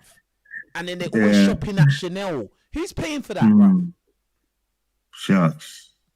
Who's paying for all these trips? You see them they always post on their Instagram, they're on some boat somewhere in the middle of the ocean somewhere. Who's paying for that? They said that they're business women, isn't it? They said selling waist trainers. That's a lie, bruv. They always got I saw something online, I got this little shop. That shop is not making millions of dollars, bro. It's not. So like, how are you paying for this, bro? Like, it's a lie. There's some guy out there, some dude, some sponsor. So, I see what you're saying. Anyway, I want to get to the point. Anyway, so those ones are monetized, yeah? And then the 6s and 7s, those ones, they're still attractive. They're above average. But guess what? They're the ones that go after Chad and Tyrone the most, bro. And I got this realization. Not the high ones, King Riches. Not the 8s and the 7s, the 8s and the 9s. They will, but they're more monetized. They're more focused on monetization. Right. Because they know their looks can afford that. So they can get a Chad and Tyrone. Yeah, they'll sleep with those guys, but they don't really care about those guys because those girls are on the same level. Yeah. Do you get what I'm saying? Them they know they can do better, with their looks, Yeah, they can do better. Exactly. That's it, bro. They could do better, bro. Like, so the 6s and 7s, they're still attractive, but they're looking up to Chad and Tyrone. Do you get what I'm saying? They look up to them. Yeah, I see what you're saying, yeah. But so why, though? It's so annoying. Why? Bro, this is the life, bro. This is how it is. It's so dark. This is how it's dark out here, man. It's dark. And you know what gets me, yeah? Is there's something that, I told you about authenticity. Like, it's very difficult for you to be on the straight and narrow and you get many likes. I don't know how you're in the world of social media and YouTube, content creator. I'm not a content creator, but I do have the aspiration to, but I can see that those ones with the controversial and the ones on the liberals and the feminism and free, those people that are protected. It could be women, it could be, what's that one with Marlon and the girls? Fresh and Fit. They get the most subscribers than people that are straight and narrow. So the way you've done it, congratulations to you. I was trying to say that before. I put it in the comment. Like, when I saw the video, then I had to like get in, but then when I saw you were doing this one, I was like, oh man, I said, I can't believe this. And we have so much short time, and it's a pity. There was so much I I'm could gonna do. want to I'm gonna do talk more to you caller about. shows. I'm gonna like, this is what I'm saying. I'm gonna go harder again, like, because I feel like I took the foot off the gas, but I need to start going harder again. Like, start doing live streams more often again, so you lot can talk to me, whether you agree, you disagree, you know. I actually like debating as well. I like debating with people because I feel No, I like know. it makes me smarter. I see you, and anytime. But King Richards, there was a program that I saw today, and you were there, but it was a bit controversial. It was the black young people. They were debating. Back chat reunion, yeah. And you were with. I'm sorry to say, she seemed like a 304. She's the very thing we've been talking about. You want to run away. She was attractive, but I was surprised you didn't give her pushback. Like, why would she be saying those? I was like, no, that can't be you, or you don't have a twin. I'm like, King Richards wouldn't have that. That's not him. And I was like, I don't know which episode you're talking about, because there's a lot of episodes I was there. Was okay.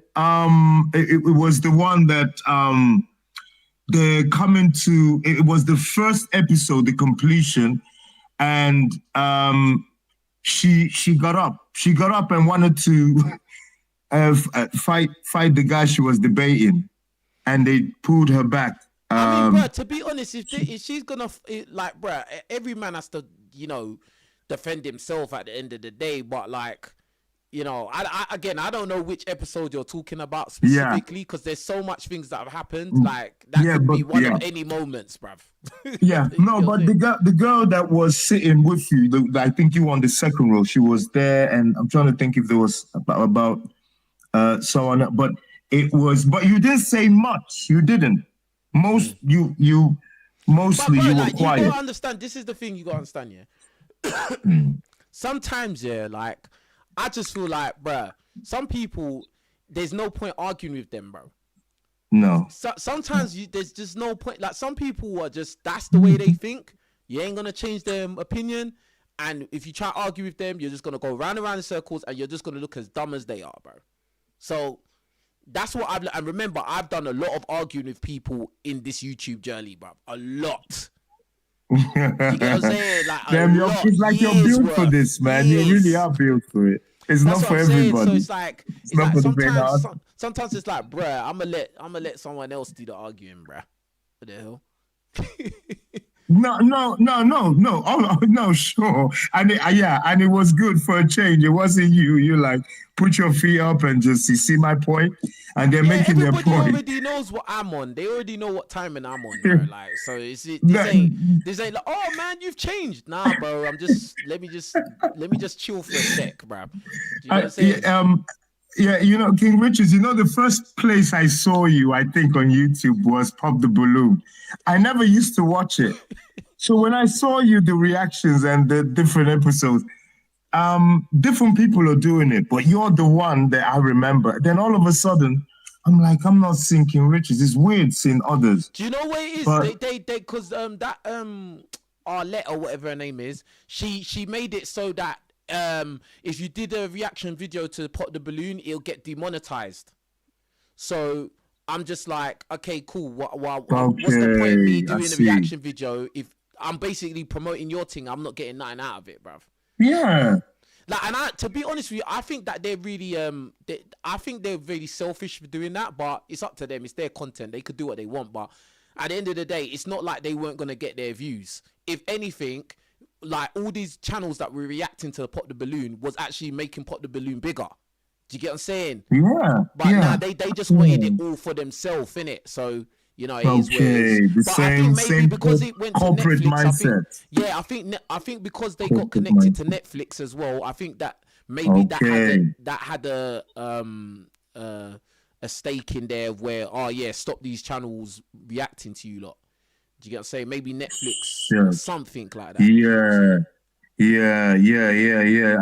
I see. It says it's a nasty game, really, when you start making big money. When you start getting big, Yeah, because remember you they're getting loads of views per episode, loads, bro. Like their channel And is do you know it's huge. now in South Africa, Jamaica? I've noticed in different countries. Yeah, it's Pop all the over the place balloon. now. Yeah, it's in Australia, everywhere. It's everywhere. Yes.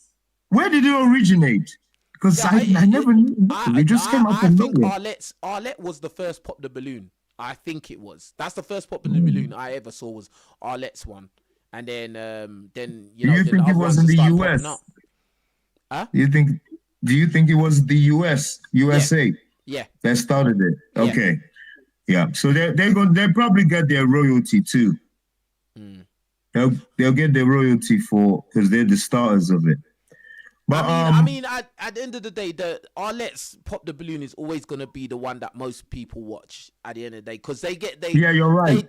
You're right. the craziest personality people are always gonna want to go on that one before any other version. Do you get what I'm saying? They're gonna want to go on the main one, the first one, the one that everyone watches, and then they're probably gonna act the most crazy.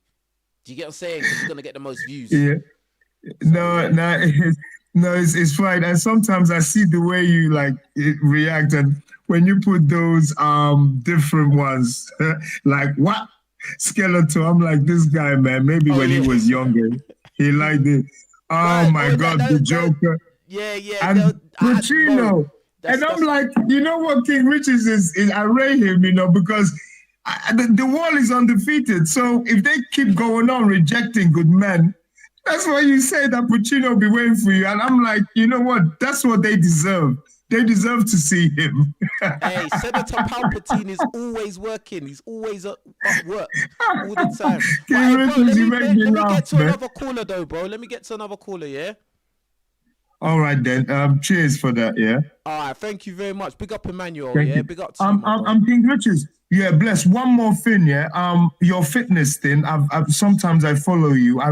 I really need at some point. I don't know how, but I would like you to be my mentor. I want to get back in shape. I used to have a sports background.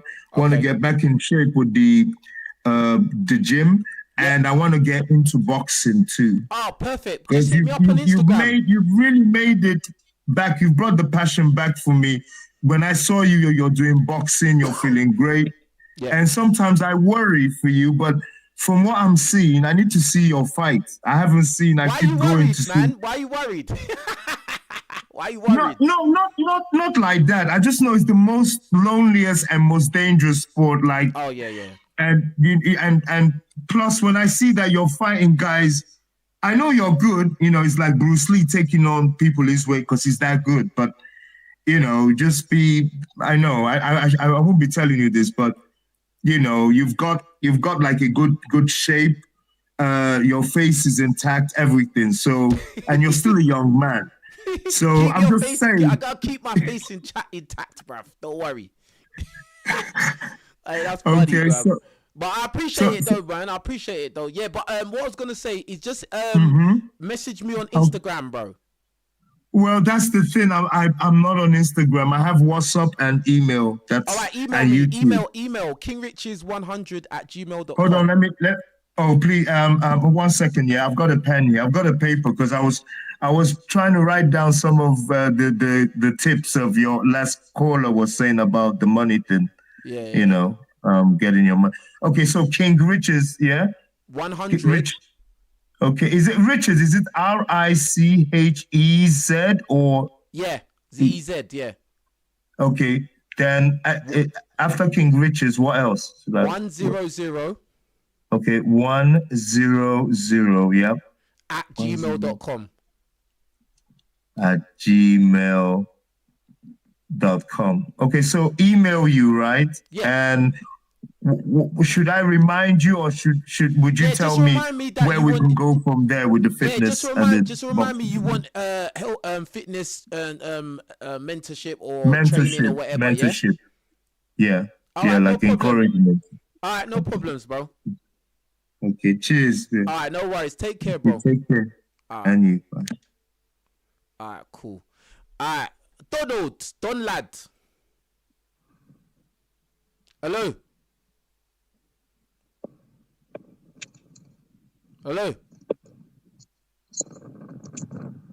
Yo, what's going on? Hey, King Richards, man. Yo, I always want some respect, man. You know what I mean? I'm in America, man. The goddamn vulnerability, the shit that you go through as a black man, like, you know what I mean? The depression, like, we all go through that shit, like, you know what I mean? Like, the fact that you sick of a black man, be like, hey, man, like, this and that, man. It's inspiring, man. It's crazy. Like, you know what I'm saying? You one of them ones, man. You one of them guys that, like, you're so much of a hero, you become the villain. You know what I'm saying? I'm 6'1" too. Like boxing and shit. Like, it's like, you know what I mean? Like, yeah, no, I hear you, bro. I hear you. Yeah. Like, Yeah. It's been a long road, bro. It's been a long road, man. what? It's been a long road. A long road. Yeah, I love you, man. You know what I mean? Like, the fact that you go through the same shit that I go through. Okay. Yeah, man. I mean, this is the thing. Like real recognize real. Like, you can feel when somebody's like the truth, or if someone's just faking or acting. Like, but like, as I always say this thing, like, people know me in real life. Like Poku that came on the chat, he knows me in real life. He's seen what I'm on. Like, he seen me in the gym, like, you know, girls, everything, bro. Like, so, like, bruh, if I was lying, then, you know, people would just say, oh, he's capped, but I'm not, bro. Like, do you get what I'm saying? And I tell you lot, when I take my L's, I tell you lot as well. Like, it's real. It's real. I don't think 6'8" is faking. I'm not hating on, like, you know, I respect it. I just think, like, I mean, like, you see, like, he's 6'8", I'm 6'1". You know what I'm saying? He's 6 foot, but, like, What do you think he's faking about? huh? What do you think 6'8" is? How is 6'8" faking? What do you mean? I don't think he's faking. Like, it's just kind of like, he's not faking. He's just, like, playing an illusion. Like, is 6'8" got the big chain? He's not faking.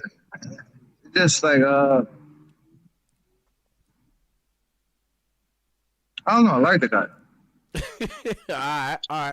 It's hard to explain. Like, I'm 6'1", like, you know what I mean? Like, if I had that big chain and have like like, I want to spend $1,000 on clothes. If I had a goddamn, we got a hair done every day. We got a tape every day. It was running around and goddamn, like, I mean, shit. Like, you know what I mean? Like all the hoes will be on us too. You know what I'm saying? Like, a big ass chain, like. Oh, I get what you're saying. So what you mean is that, like, the way he shows he is with girls is like, if every other guy was doing all of that extra shit, they would get the same amount of girls as well. Is that what you're trying to say? Right. Okay. So, I know how you focus on the 6'8" shit, but, like, I'm looking at the whole spectrum, because I live on this is my right. By myself. I'm just chilling right now, you know, today. Like, but I'm not hating on him. I don't know the guy. What I'm saying is, I respect you. Like, this is way before, like, goddamn, King said great. Like, you know what I mean? The way how you kind of explain shit, and like. Nah, I feel you, man. I appreciate you supporting, man. It means a lot, man. I appreciate the support, especially from so far away as well. Like, even though I lived in America, you know, I really appreciate that. Like, guys in other countries, they still relate to me, and they can feel what I'm saying, and, you know, relating to what where I'm coming from. It means a lot. Because, like I rate you, bro. Like, I got hair, like, I can fight, like I used to bought it, you know what I mean? So it's kind of different, man. You know what I mean? It's like I think I'll fuck hoes, bro. Like not you, but like that don't impress me. You know what I'm saying? Like, so it's kind of like, what's next? You know what I'm saying? Hey, bro, nah, I feel you. I appreciate you, but I want to run through the callers because I've got reactions to do. But I appreciate you calling up, my bro, and waiting as well. Thanks for waiting, bro. I appreciate you, man. Yeah, I had to wait, man. I had to take that, man. Like I respect that, man. For real. All right, man. Take I had to, you know what I mean? yeah. All right, take care, my bro. I appreciate you, man. I'll speak to you another time. Yeah. Yeah. All right, peace, Y'all man. up. All up. Yeah. All right, cool. All right, Marley. Yo, Yo, what's going on? can you hear me, bro? Yeah. I'm gonna jump back on the one sec. I'm gonna jump back on the. I don't know what's going on. One sec. All right, cool. All right, Daniel. Yo, what's up, King? What's going on? What's going on? Yo, first of all, congratulations on hitting 100K. Thank I'm happy you. for you. All the chat members were all happy for you, man. I remember the last time I called, you was, feeling down and feel like giving up, and me and the other callers were able to, encourage you to just keep going and keep pushing. And look where you're at now, 100K. It's going to be 200K next, and then Amen. 300, and then 400, and so on. And then you're going to hit a million. Amen, So just bro. keep doing what you're doing, King. I appreciate that, and it's so mad that like you reminded me of that as well. That like the last time I spoke to you on here, and like I wasn't in good spirits, and it's mad like because it just goes back to you just gotta keep fighting no matter how you feel what's going on. You gotta still stick to the plan. Like, do you get what I'm saying? Exactly. Stick to the path. So yeah, that's really important, bro. That's crazy, bro. Because the thing is, it's like whatever your success can be around the corner, bruh. Like I don't know, like it's just mad. It's mad how life works, bro. Like Yeah. Because I'm not where I want to be right now, but I'm still pushing to where I need to be. I'm not stopping. You just gotta keep going. That's all you can do, and pray to God that you do make it. Yeah, man.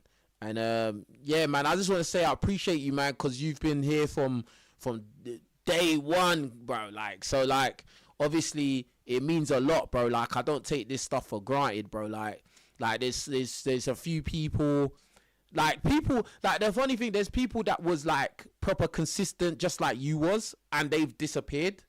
Do you get what I'm saying? Yeah. Like people that used to be always in the chat, like now I don't see them at all no more, and it's You just don't like, see them as much, yeah. yeah, and it's just like I get it, like sometimes you might get tired of watching somebody or whatever, but like you're one of the people that's always stay consistent no matter what. So like I just want to give you your respect and appreciation for that, bro. And anybody else out there that is doing the same thing, I just want you to know that like I really appreciate it, and it's not a small thing to me.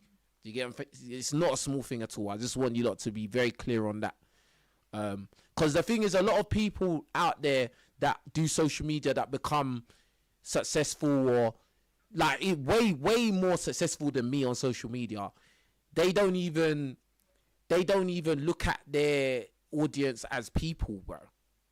Yeah. Do you get what I'm saying? Like they wouldn't do no live stream where you can chat to me.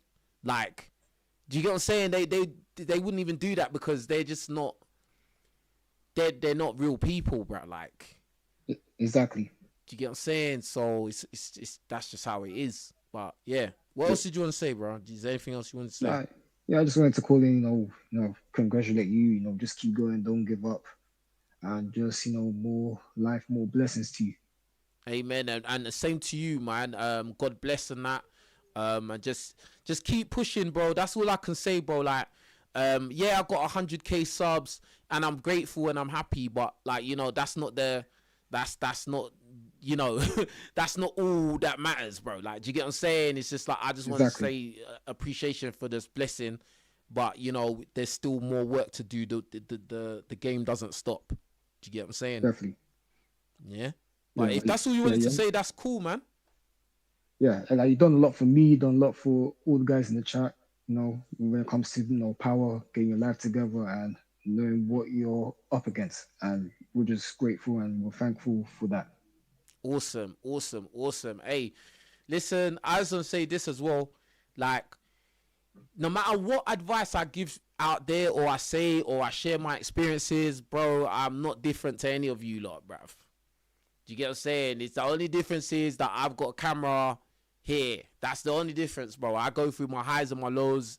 As I'm sure a lot of you have seen. You lot have seen me at my low points. you know. And it's funny because anytime, especially on Instagram, whenever I end up arguing with any of these troll type people on Instagram, they always bring up the low, oh yeah, you went through this, you went through that, blah blah blah. And it's just like, I just think that it's funny because everybody goes through bad times. It's just that I will share mine. Not everything, but certain things that I know that may help other guys get through it, I will share those things in it. So, and I'm not gonna stop being like that. I'm still gonna share things that I feel that can help other guys. So that's just me. But at the same time, I'm not different to you lot, bro. It's for real, bro. Yeah, I agree. Like, a lot of people can't open up about their problems. Yeah, man. But yeah, but Brad, yeah, let me get to the next caller, and then I'm gonna get with him. Then I'm gonna do the reactions. Yeah. All right, cool. I'll be in the chat. All right, no worries. Big up Daniel, man. Appreciate you, fam. All right, peace. All right, peace. Big up Daniel. All right, Marley. Yo, bro. What's going on, my brother? What's going on? Let me jump. I don't know what's going on my phone, bro. Can you hear me? Bro, come on, man. Come on, dog. Hey, everyone in the chat, shout out where you listening from. I'm about to do some reaction videos right now. So you lot get interactive. This is a 100K live stream. Yeah, I've passed 100K subscribers. And yeah, that's why I'm doing the caller show. And I'm gonna start doing the caller show a lot more. I need to do it at least once a week. I think the best day will be Wednesdays. I think Wednesday will be a good day. Actually, Wednesday, I'm not sure because I don't know. It'll be either Wednesday or Thursday, I think. Wednesday or Thursday. Or Tuesday. Tuesday, Wednesday, or Thursday. I'm going to pick a day, a dedicated day where I'm going to do caller shows, bro. Dedicated night. Now I'm going to do caller shows. 100%. 100. Alright, Marley hasn't come back into the chat, so I'm going to get into a reaction video right now. Let's get into this, bruh.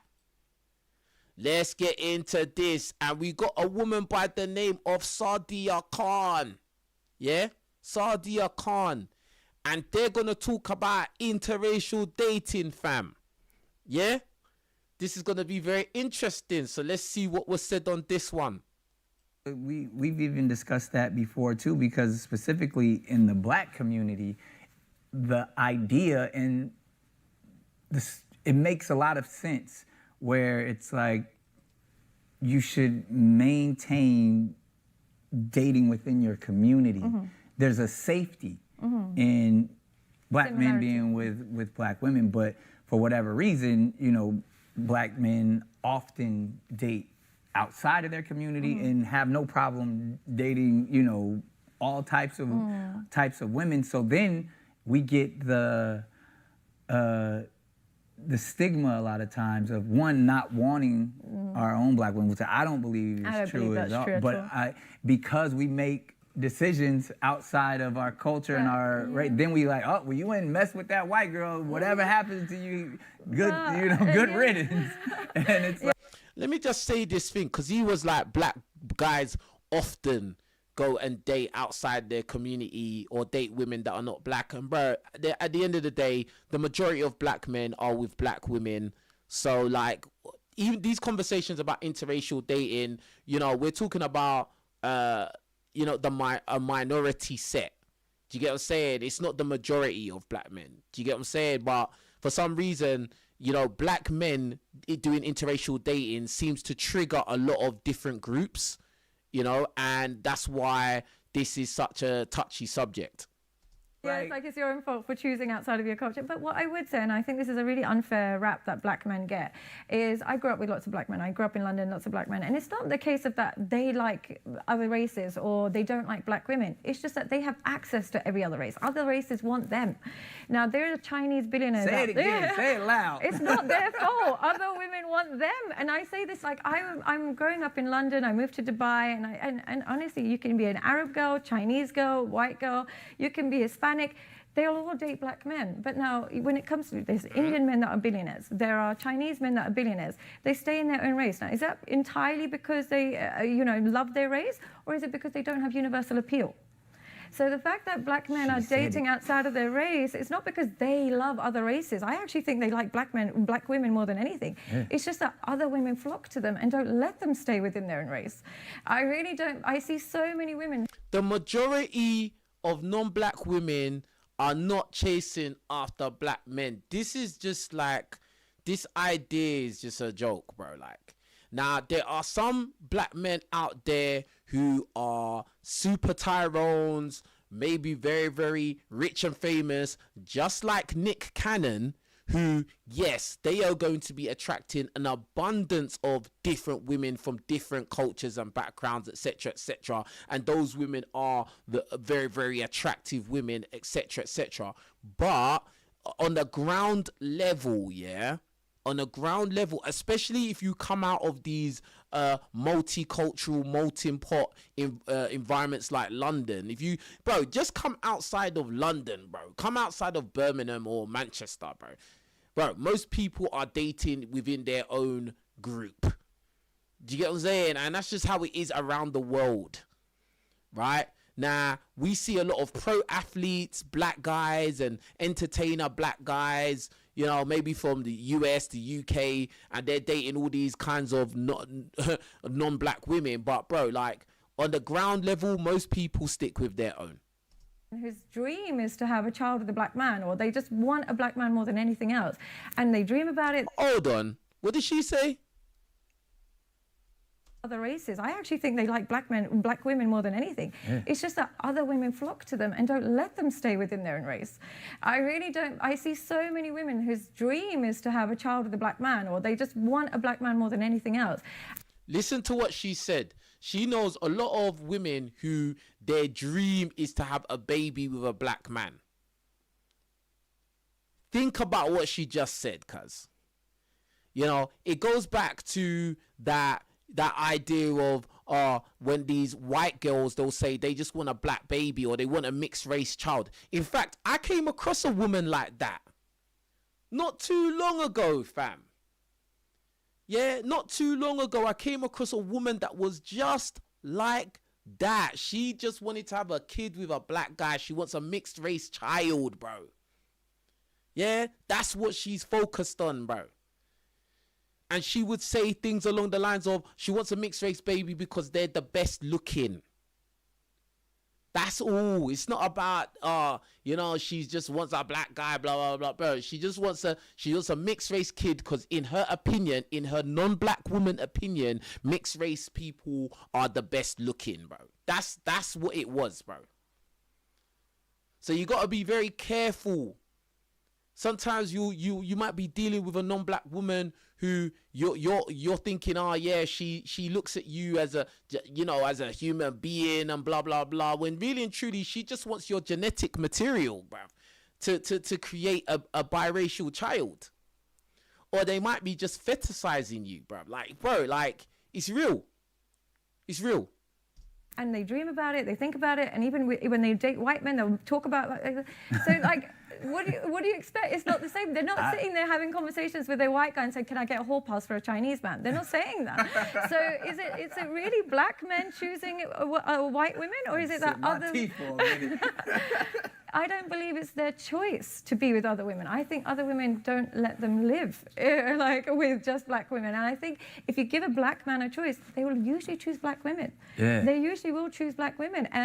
Or if they go to other races, it's because she has black women features. It's not really because... So they love their blackness. It's just that we all love your blackness. And so you don't get a choice. I have to agree with you. Yeah. This Nick Cannon is loving this, boy. This Nick Cannon is loving it. There's a lot of black guys that are loving it, hearing, oh, yeah, oh, non-black women, they really want a black guy, and then they'll start grinning like this guy. This guy can't even control himself. He's like, yeah, you right, girl. Bro, Nick Cannon, you're rich and famous, bro. If you was Nick Cannon working in McDonald's, do you think you would have all this access to all these different types of women, bro? Like, let's be honest. This is why you shouldn't really listen to these so-called celebrity men when they talk about dating, unless they're talking about it in a very frank way. Because these typical guys, yeah, they get lost in the sauce. They bruh, they actually believe their own hype. They act like, oh, if I wasn't rich and famous, I'd still be getting all these baddies. No, you wouldn't. You'd be in your lane, bro. Remember when I say everybody's got their own lane? It's a joke thing. Yeah, because I just don't like even when they say things like, oh yeah, the black men sleep with so many women and they're never faithful. Sorry, Bob, in your house, you would love to be unfaithful, you just can't. So like, it's just, I think it's not really about black men. I think it's the appeal they have and the testosterone. And I really think it boils down to masculinity. They exude more testosterone and masculinity than other races. So they become universally desired by women. Now, Bruh, most women around the world want Chad. What are you talking about? Like, most women would maybe sleep with Tyrone, but I think most women would ideally want a Chad. They would want the 6'4" Chad square jaw white guy, bro. Yeah, like I'm talking outside of white women, bro. And maybe outside of black women. I think majority of black women would want Tyrone, but outside of black and white women, all the other ethnic groups, they would want a white guy. They would want a Chad before Tyrone, bro. Let's keep it real. Like, she's really gassing it up right now. This is not all women. I'm just saying in general, they have more. You could travel to any country. You join Tinder, girls will match with you. It's any country. Now, if you do that same thing as like and I don't mean. And another thing, bearing in mind, if we're talking about Tyrones, yeah, obviously a Tyrone, i.e. a very, very attractive black guy, he's going to have a wider pool of women to choose from. Let's talk about the average black guy, though. Do you think the average black guy is just getting a plethora of all these different women throwing themselves at him? No, fam. Yeah? No. I would say, and I'll say this honestly, especially in a predominantly white country, yeah, an average white guy is gonna have more opportunity to pull more different types of women than an average black guy. I'm just being real, bro. Like, I think she's really exaggerating.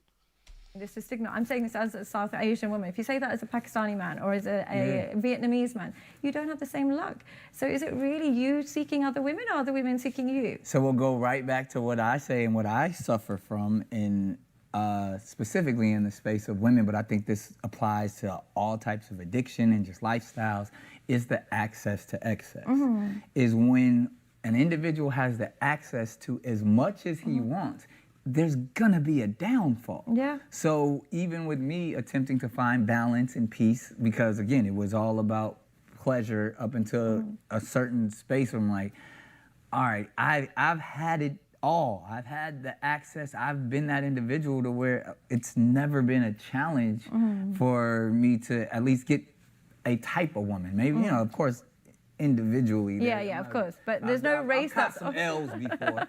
You know what I mean? But I was like, I've never had an issue of like, it's just, but that becomes my problem. Because you're Nick Cannon, bro. It's because you're Nick Cannon, because you have fame and you have money, bro. Of course, you're going to be able to attract white women, Indian women, East Asian women, any kind of woman. You could probably sleep with this one, bro. You're Nick Cannon, bro. You are famous and rich. Yeah. Now, just because you're able to do whatever doesn't mean the average black guy or the typical black guy walking around can just go around and be super successful interracial dating, bro. Like, it's just, this is what I'm saying. Like, these type of guys, yeah, really, you can't really get much real life, down to earth, like, understanding from them, because their reality is just warped. You know, they believe their own hype. It's not real. That becomes my issue. Therefore, I have 12 children with 6 different But women. that's where God is useful. Right. Yeah, that's where 100%. finding God would be really useful, because self-control is going to be difficult to exercise yourself. I have no self-control. Yeah, and without self-control, it's unfortunately you can't have a predictable future. If you have no self-control, one day you might be married with kids, the next day you might be flying to Thailand and getting married to somebody there. Like, you've got no predictability in your life and your future, so your life feels imbalanced. But if I know that, then it's fine. and I'm comfortable with that, comfortable and with that's the chaos. like, I know I'll never be married again. Yeah. Like, and not in that, especially not with the government, you know, and a contract and all that. Like, I can make covenants in that sense of dedication. And like, to me, like I said, this next 18 to 20 years are all going to be focused on my children and being the best father. In my 60s, who knows what I'll do, but hopefully that'll be that peaceful stage that I could just sit back and appreciate and have no regrets. This kind of love for women and desire for women, has it held you back or propelled you into a great life? Like, do you enjoy that? It's propelled me. Like, it's everything about, like I said, I love my life and every experience that I've had. I've never, you know, like I said, we're gonna knock on wood again, but I've never been in a scenario where a woman was my downfall. Okay. You're super lucky. Yeah, and Yeah, you're extremely lucky, Nick Cannon, bro. But at the end of the day, you have multiple baby mamas. You've got 6 baby mothers, bro. 6. That is crazy, bro. Like, but obviously, as long as you're making money and you can afford all of them, then, you know, they'll pretty much fall in line, innit? But if that money ever runs short, bro, like, yeah, they're gonna bring chaos. 100%, bro. Like, 100%, cuz. But anyway, let's move on to something else, man. Hold on. Let's move on to something else. Oh yeah, so we got Marley in the back for the StreamYard. Alright, cool. Yo. Yeah, I can hear you now, bro. Perfect. Yeah, I can hear you. What's going on? Perfect. We're back, man. Oh my days, bro. What's going on? Bro, I don't know what's going on my phone, bro. I don't know what's going on, bro. But anyway, congrats on your 100K, man. I long appreciate overdue, you, man. fam. Yeah, Appreciate long it. overdue, man. I was gonna just ask you, what's your plans moving forward with your channel, though? Like, where do you want to take this? Oh, like, I just want to keep building, bro. Like, do you get what I'm saying? And like obviously, like, I got things I've got going on outside of this that I'm gonna integrate into my YouTube. But like, obviously, I need to be more consistent. I need to start doing more live streams, being more interactive with you lot. I really wanna get you lot's opinion on what you want to see from me as well. Like, you know what I mean? And focus on what the audience really want to see instead of just kind of trying stuff.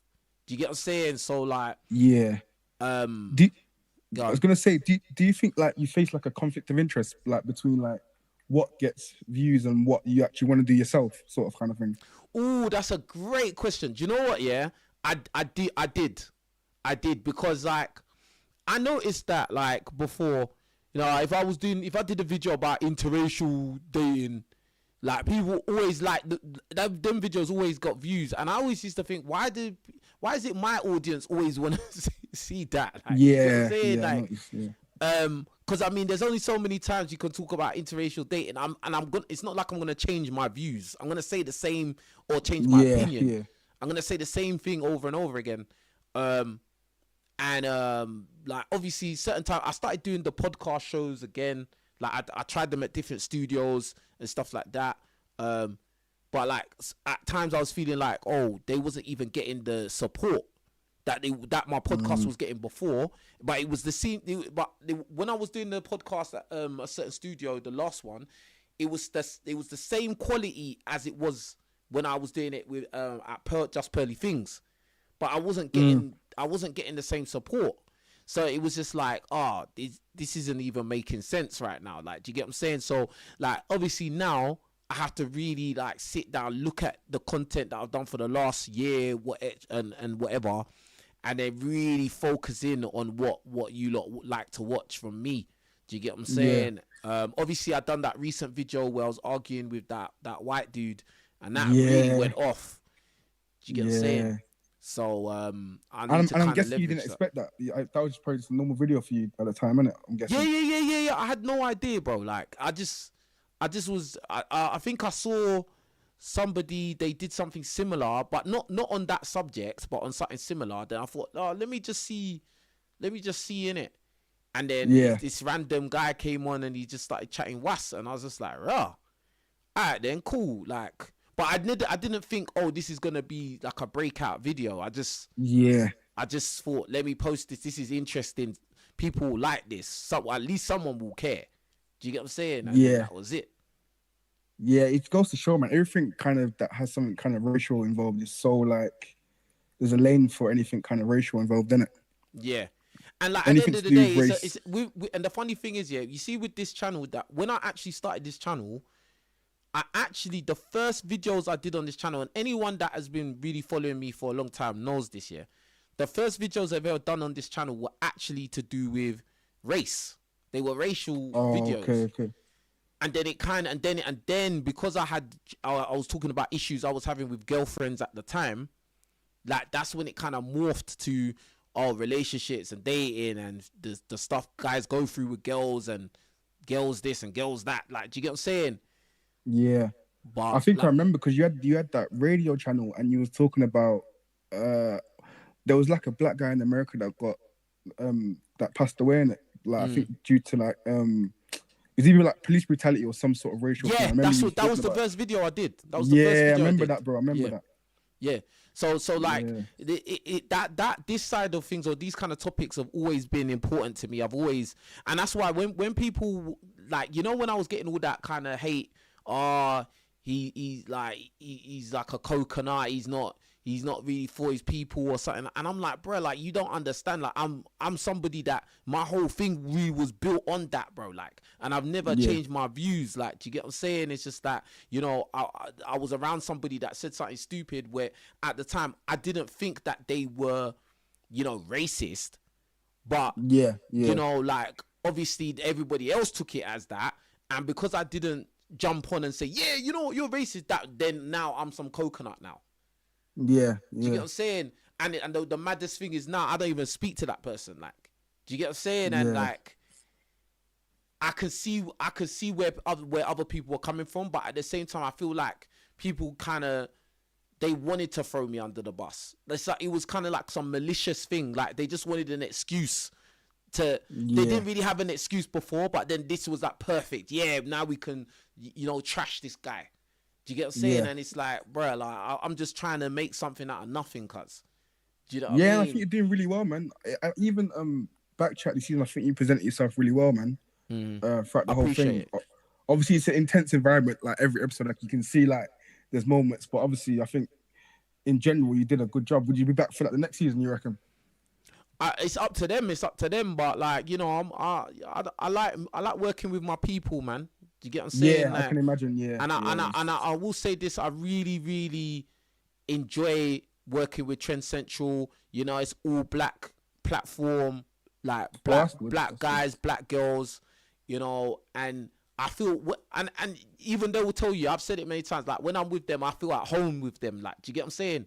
Like, I feel good when I'm around. We're all kind of doing the same thing. Even the cast, like, even though sometimes we arguing that, like, you know, sometimes I miss even filming with them.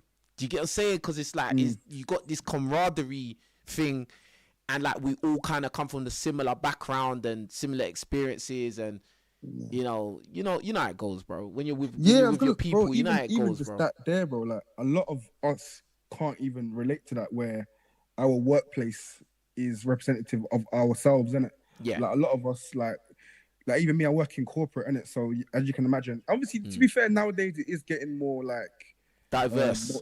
Yeah, it is. Yeah. I'm not gonna pretend that I'm the only black guy in the office, because I'm not, but it's still predominantly, obviously, it's still England. You get what I'm saying? So there's never been a space where a lot of us can say we're in a room where it's just us and we're all just vibing. You get what I'm saying? And making bread and working together. You get what I'm saying? Yeah, so, it just feels so good. Like, and even when we done the reunion, and then because I hadn't seen them lot for months, innit? Like, obviously I talked to, yeah.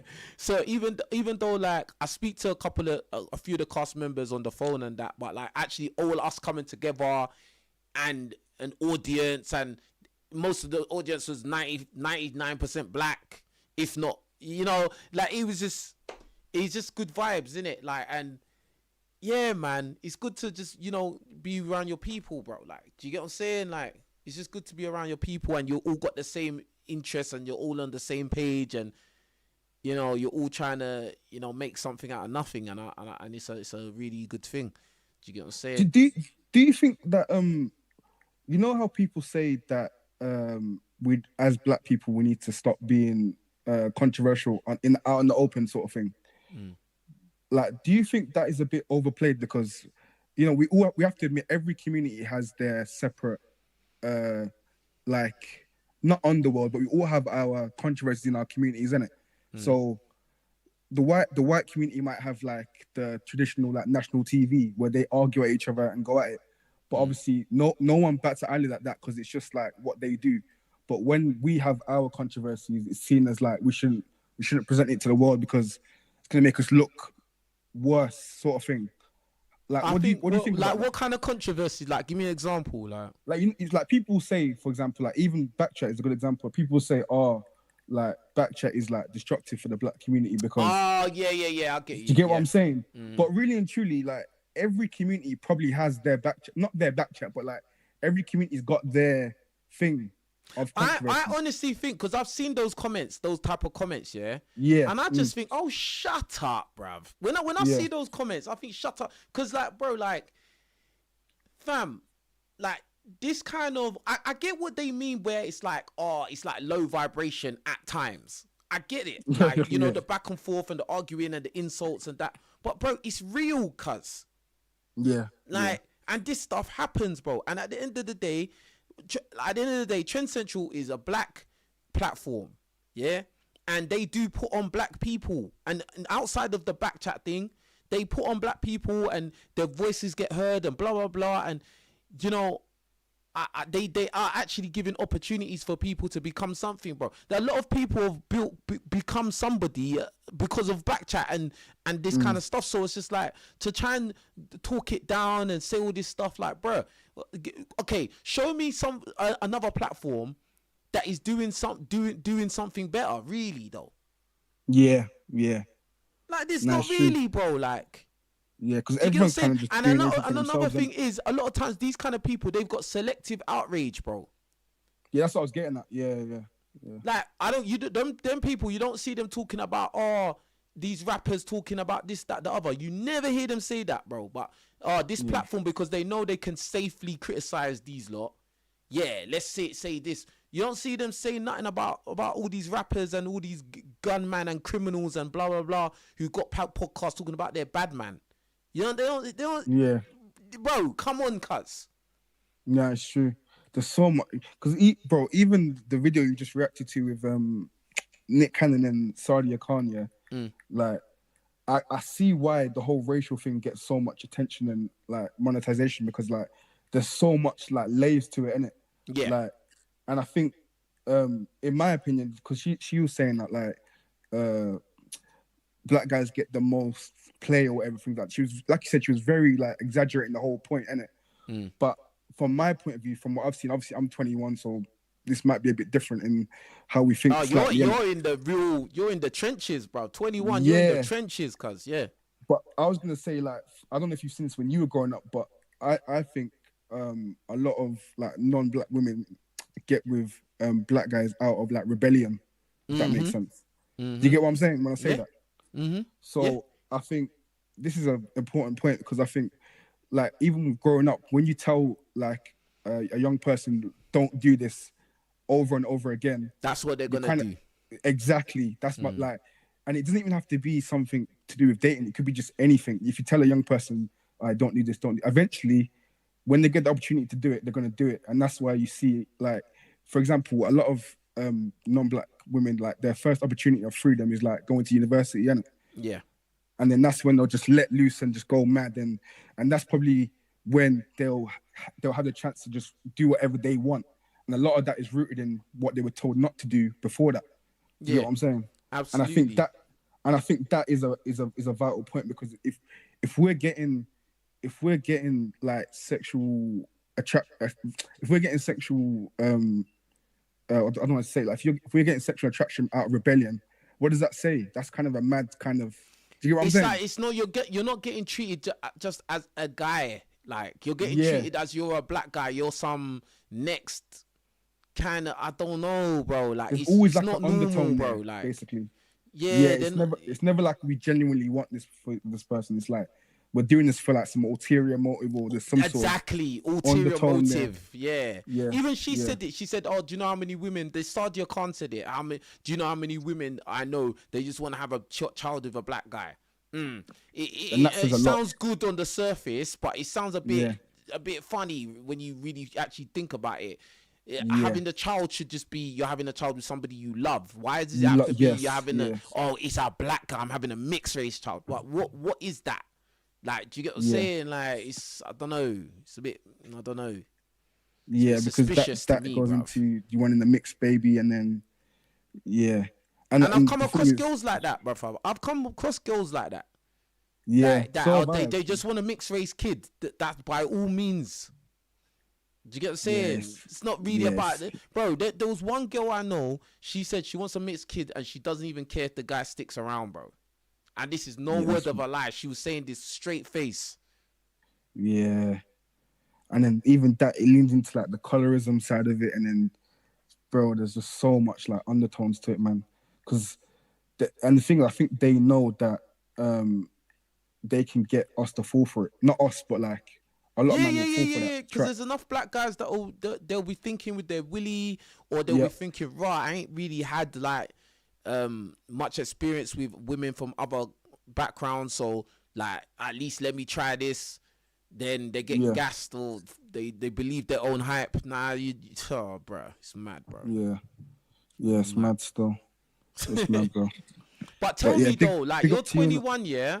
So what's it like out there in the trenches, bruv? 21, that's immense, bruv. You know what it is, bro? Yeah, obviously. Tell me the truth, cuz. What is it? Tell me what it is. I'll be honest, bro. I'll be honest. Like, I think I played my cards correctly, innit? Like, in terms of, like, setting myself up for the future, innit? So, I didn't go uni, innit? Mm-hmm.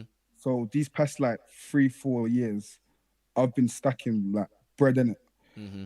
And, obviously, basically, a lot of things attract you go uni, innit? So, the advantage that I've got is that I can kind of maneuver around differently, sort of thing, innit? Because I don't have that. I'm not in the same circles as they are, innit? So I kind of stand out a bit more. A lot of men chose to go uni, but I said, nah, I'm gonna just grind and stack up my bread, innit? And I'm not gonna lie, girls kind of like that about me. That's kind of my, like, not USP, but that's kind of my thing, innit? That's worked for me for like the past couple of years, innit? That's what I can say. But I think just in general, it's techie, man. You can still, a lot of men can still get play. I'll be honest, you can, but I think confidence is a big thing. Like, especially at these ages, you need like confidence and I think you need to, like, if you can communicate, you can get like a lot of things in it. But a lot of men can't. So it's like them two things, like how you communicate is like probably the number one thing. Obviously looks as well, but a lot of men ain't got that either. So you got to be able to chat to things. Like, it's a very important thing. And I think how important do you think money is at your stage? Not as important as you think, because you can kind of fake it till you make it. Yeah. Like, you don't need, like, bro. I was saying stuff there to someone. Yeah, like, you can kind of get whatever you want, even if you don't have it. Like, you can finance a car. I'm not saying to do this. I don't do this. I'm just saying, like, you can really, like. You can make a facade. You can create a facade. Yeah. It's not.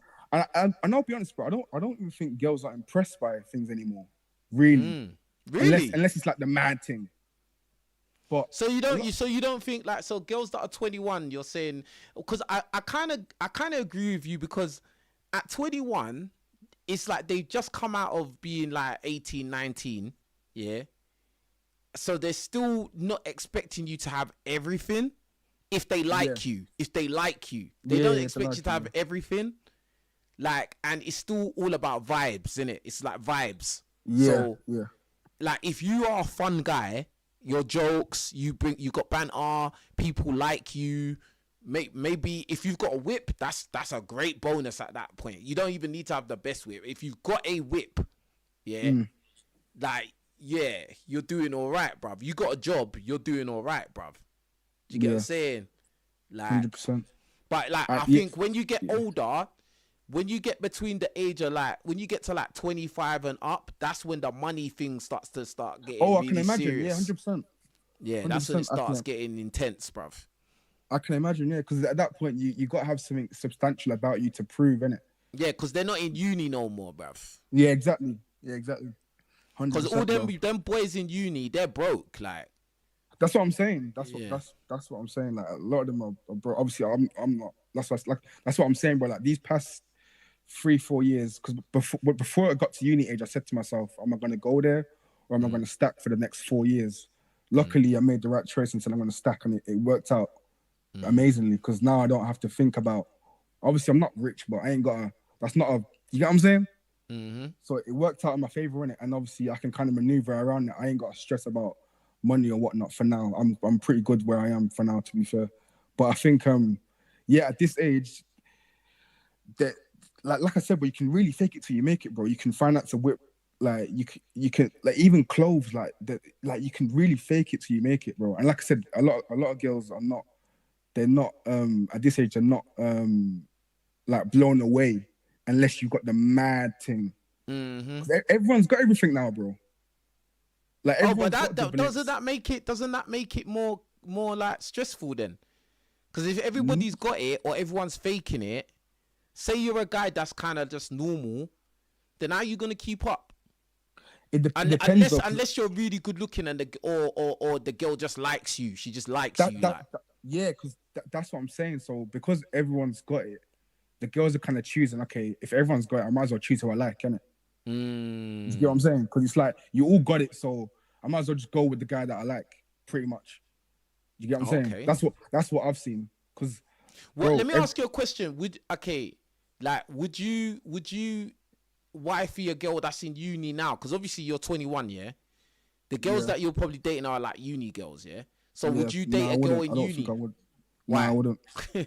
Nah, I'm not there. So yeah, bro. No, but this is what I'm saying, bro. Like I've maneuvered it, but I've never like committed to one of them because I know it's dark, bro. It's dark. I was hoping you was gonna say that. You said the right answer, bro. And if I did, she wouldn't have an accommodation. Put it that way. Live at home, bruv. At home. Yeah, that's if she was at home, bro, 100%, bro. But if she was in the com, all them, nah, bro. Nah. If she's in the com and she's got any kind of good looks, bro, you're competing with the whole campus, bruv. It's love, yeah, bruv. exactly. It's dark, fam. But I'm trying to get to that point where, like, once some 25 man can just, it's gonna be lit, bro. Because I'm telling guys now, all the young G's don't go uni, bro. Like, it's gonna you're gonna waste your time, bro. It's actually true. And as somebody that went uni and I went to school in America, bro. Like, when I look back here, I think that it would have been better just to start the grind just ASAP, bruv, and forget all this uni stuff. Like, cause unless you're doing a degree that is like STEM, like, the career is patterned after, like, and it's not no regular P's, I mean like proper money, like, then what are you really going uni for? Because I think most people go uni maybe just to make their parents happy, or a mix of trying to make their parents happy and they want to live on their own. They want freedom. They want to socialize and that. Yeah, they want to mess around, run around and do nonsense, bro. That's what it is.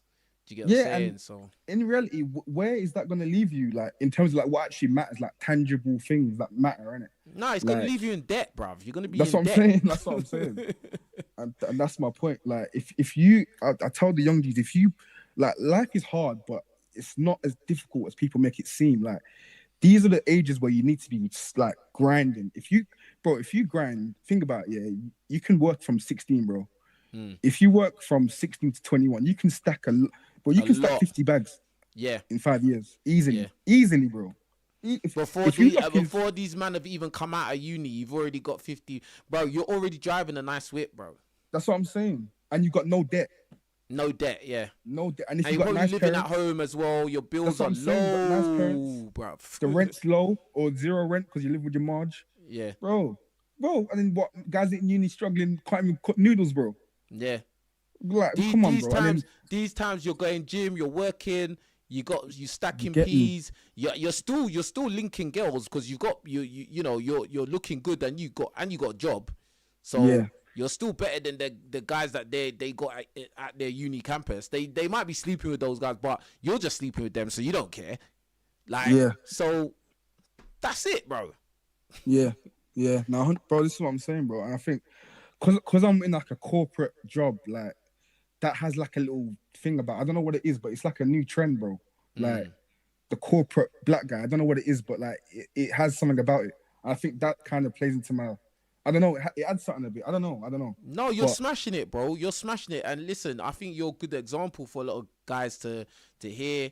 You know, a lot of guys that watch me are probably already, you know, way older than 21 already. But like for any of the young G's that are listening, bro, like, like you're a really good example of what they need to do, like ASAP now. Like, do you get what I'm saying? Don't waste time, bro. Like, get a job, get into a secure income, and then stack your peas, bro. Like, do you get what I'm saying? You do that for 4 years, bro. You'll be surprised what you can do. Do you get what I'm saying? And just grind it out. Yeah, because once you get out of uni, bro, you're on your own, cuz. You're on your own. And look at the job market, bro. There's guys with degrees that can't even get jobs, bro. Yeah. There was a video I saw about that. I watched a video about that the other day. Like, you come out of uni and it's just like, there's nothing there, bro. Gonna end up getting a regular job at Tesco or whatever, bro. Like, and the thing is, you might not even get that because you're overqualified, bro. Yeah. Because think about it, bro. If you're an employer, and you see someone's got a degree in accounting, you're gonna think, okay, you're gonna be here for a little bit, but you're gonna leave me eventually because you've got a degree in accounting, isn't it?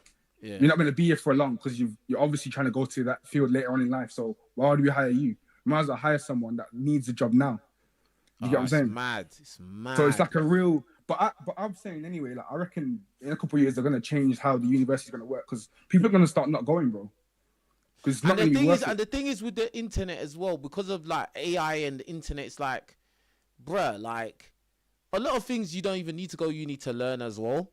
And a lot of things that actually pay real money, it's not even like any of these degrees, bro. Like, yeah. The way the world is going, bruh, I don't know, man. But anyway, my brother, is there anything else you want to say quickly though? Last in closing, because I need to close touching back on the age thing. I think at my age, like that, this is where height is important, though. Ooh, okay, go on. This is where height is important, bro. Like I'm like 5'10", 5'11". Yeah. And it's like I'm at that point where it's like, obviously I'm in the gym, I'm getting bigger and that, so I'm seeing improvements. But I'm like, if I was like, because I'm getting my teeth done, innit? So okay, big up. I welcome you into the gang, bruv. Come on, bro. I welcome you.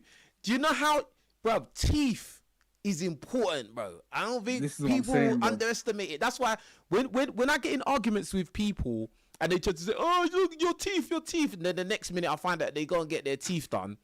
It's just like, yeah, bro, because teeth is serious. Like, if you got some mad teeth, and I really suggest you invest in yourself. Forget the drip, forget the car finance, forget taking that girl to some dumb restaurant, bro. Invest in your teeth and your looks. Exactly, bro. And this is what I'm saying. Like, once you're stacking bread, spending money on teeth ain't even that expensive, bro. Yeah. But when you're in uni, you can't afford to do that, bro. Yeah. You know what I'm saying? But bro, yeah, let me say this to any guys. Yeah. If you need to get your teeth done, do hair transplant, do whatever it is. If you need a PT, nutritionist, you need to go gym, do it, bruv. 100%. Do it, fam, because I don't care what. Don't let none of these women shame you. Oh yeah, you got your teeth done. Bro, do what is best for you that will make you happy, bro. That's it, bro. But go on, bro. Yeah, I was gonna say, like, once I get that pattern, the only thing will be my height, bro. And I'm not short, but it's just like if I was in that 6'1", 6'2" region, I'd be not maxed out, but do you get it? Yeah, I feel you, but do you know what it is? Yeah, it's like the height thing. Yeah, I get it. There's some guys that are mad short in it, yeah, and I feel for them in it. But it's just like at the end of the day, the cards you're dealt are the cards you're dealt. And the thing is about it is what I was saying earlier about it is you gotta stay in your lane, innit? Because obviously if you're like a guy and you're 5'2" or 5'5", sorry, like obviously the chances of you getting with a woman that a highly attractive woman who is like 5'10" is like, it's not impossible, but it's what's not the really chances of that, bro? Like what's the chances, bro? Like, do you get what I'm saying? Like, so it's just a thing of like, I'm not saying that you have to limit yourself, but like kind of know where you stand, because then it will just it'll save you wasting time and being frustrated and upset and stuff like that. Do you get what I'm saying? It will save you time, cuz. Do you think like when girls get older they care about height less? Obviously, you being an older guy, so you would have seen it. Yeah. Okay. They care about everything less, bro. Oh, okay. Apart from the money. Even the peas, bro. Like, bro, listen, bro. Once they get to like 28, and they're like single, and let's say they're about a 6 or a 7 out of 10, bro. Yeah. Bruh, they're not in their prime no more, bruv. What you mean single with no kids? Just single, no kids. If they got kids, they're even more lenient, bruv. Oh, okay, yeah. I hear you. If they ain't got kids, they're even more lenient. But if they ain't got kids, they might still put up a little bit of I still want a guy, this, that, the other. But then once they start going over 30 years old, bruv, yeah, you can do a lot, bruv. And once they start getting up in years and they're like near 40 and all this kind of stuff, bro, they'll start messing with young, bro. This you want to feel young. You want to feel 21 again, bro. Bro, I'm telling you, bruv, I've messed with some older women, bruv, and I didn't think it was gonna convert, and it did, bruv. Yeah. Do you get what I'm saying? Like, and I'm like, raw, like, and I just realized that, you're not, your dating requirements have kind of humbled now, because you're not who you used to be. But when you was in your prime, you weren't gonna have that. Huh? Do you think they just clocked like how it works and kind of just thought, you know what, it is what it is, sort of thing? Yeah, eventually they have to clock it, because life is gonna show them where their lane. Yeah. Like you could, like for instance, you can think whatever you want about yourself, but life is gonna show you where your lane is, bro. Like 100%, yeah. Like a woman that's 50 years old, she may think that she's competing with girls that are 21. But when and the thing is, she might even be a woman that's 50 that looks good for her age, bro. Yeah. But a 21-year-old is gonna have more appeal, bro. Like, because she's a young woman and she's in her prime. She's just entered her prime, bro. Yeah. Like, I'm sorry, whatever you think is, you can think what you like, bro. Like, that's what it is. Yeah, 100%. Bro. You get it? Yeah, you gotta do more quality shows, man. This has been good, bro. Yeah. This was sick. That's what I'm saying. I'm gonna dedicate one day a week. I'm gonna do caller shows every single time, that same time, so everybody's gonna know what time. I'm thinking Friday's a good day, but people like to go out and drink and do nonsense, bro. Yeah. And plus my Friday's a bit. I might do Sunday. Sunday might be a good day still. Like a chill Sunday. Yeah, man. Yeah. I might do a Sunday. Just, you get me. After I've done my little boxing sparring and that, and then I come back, my face will be mashed up, and then I'm gonna say, "Hey, you man, hey, call it the show." I wanted to chat to you about boxing quickly as well, bro. Go on. Because obviously one of my boys, he's been boxing since he was like 7, innit? And obviously we're 21 now. He's gone pro. He's 2-0 at the moment. And for him, he's kind of facing like challenges with like the behind the scenes stuff, like like the networking and like selling tickets and you know the business side of boxing, that sort of thing. Obviously you're an influencer, so like what challenges have you faced in that sort of department, or if any, when it comes to like the business side of it? To be honest, like, as you said, the networking is the most important thing, bro, because it's like, if I didn't know the people I know, like, I don't know how I don't even think I would be doing it, bro. Yeah. I'll just be honest with you, bro. Like, and it's just a thing of like, a lot of my bro is just God's blessing, God's grace, bro. Like, cause it's just there's a particular boxer that is actually very, very well known now. He's very, very famous now. I'm not gonna say who it is, but basically his brother put me on to my coach. Okay. Yeah. So and then my coach knows a lot of people, bro. Do you get what I'm saying? Yeah. So it was like, he was like, oh, what, bro? Like, you're doing socials and that, and I could see you, you know, I see you trying to do a thing. Like, you should get on to doing some boxing. And I didn't even think of it like that. And then I thought, all right, you know, all right, cool. Let me link up with my man and see what's going on. And then from that was it, because me and my coach, we're kind of similar type people from similar backgrounds. So it's like we just got along, and then that was it. I was in. Do you get what I'm saying? And that was it. But I would say that it's hard, because it's like, if you don't have the right people around, it's hard, bro. Like, you get what I'm saying? Like, you're gonna have to grind it out and get your name and get some spectacular wins or something, bro. I don't know, bro. Yeah, because everyone thinks of boxing as like just in the ring, but there's so much like behind. It's You get what I'm saying? political, fam. Politics, fam. Yeah. Even for me, it's politics, bro. Everything's politics, bro. Like, do you get what I'm saying? Like, you gotta have the right people on your side, like, and that's it. You got to fam. sell tickets and all that. Yeah, bro. Like, do you get what I'm saying? So, like, obviously with me, I built my little platform now. So, like, people can look at me and think, okay, maybe he can, you know, he's got a bit of a following, a bit of an audience. Do you get it? Yeah, it makes sense for both parties, I guess. Like, yeah, like, because that's the thing. Business is business. People ain't doing charity, bro. They don't. Yeah, no one true, cares, true. bro. You know what I'm Yeah, saying? yeah. So, like, bro, to be honest, I just feel like for me, it was just grace of God to just put me. God just made me the person I am, that I can take punishment and give punishment, and you know, it just put me in this position. So I'm just gonna just grind and put my head down and just work, bro, and that's it. Yeah, good luck to you, man. I hope you smash it, man. Because, like I said, I've seen my boy grind from like 7 years old, bro. So like, I know telling him, like, he's keep good. going, bro. I know your boy is good. If he started from 7 years old, I know he's good, bruv. Yeah, he's pro, man. He's 2-0 at the moment. He's 2-0. Trust but he's me. at the point. He's at the point where he's just fighting loads of like journeyman, innit, at the start. Yeah. Innit? Yeah. You know, that stage at the start. So he's just going through that kind of phase. But yeah, he's doing well, man. He's doing well. I'm happy for him, man. Yeah, man. Hey, and just that's it. Just got to grind and just keep your mind on the right path and just grind. That's all we can do at the end of the day, bro. And just don't get the wrong girl pregnant, bruv. That's it, bro. Come on, man. Real talk, bruv. Just don't get the wrong girl pregnant and you should be fine, bro. You get it? Yeah. But anyway, bro. Oh, last thing.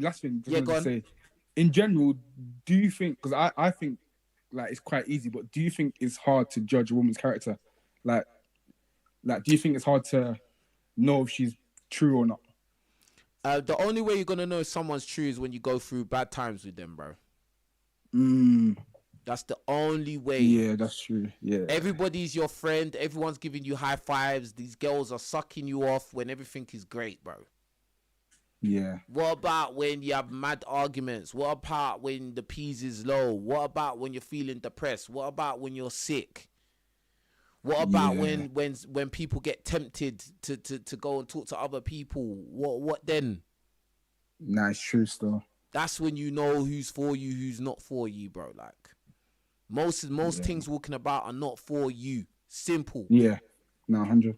In this life, you're probably gonna meet 1, 2, 3 girls that actually are really helpmates to you. The rest are just gonna be girls that'll come in and out of your life. Nah, facts, bro. That's on that note, bro. Real. Yeah, that was a good convo, man. That was a good hey, convo yeah, no, still. big up to you, my bro, man. Big up to you. Appreciate you calling up, man. Yeah, man. Take care of yourself, man. All right, no worries. the Take best for the care, future, man. All right, good luck, man. God bless. Love, in a bro. bit. Love. All right, cool. Big up to Marley. All right, cool. Shall I do these other reaction videos quickly? Hold on. Shall I do these other reaction videos quickly? All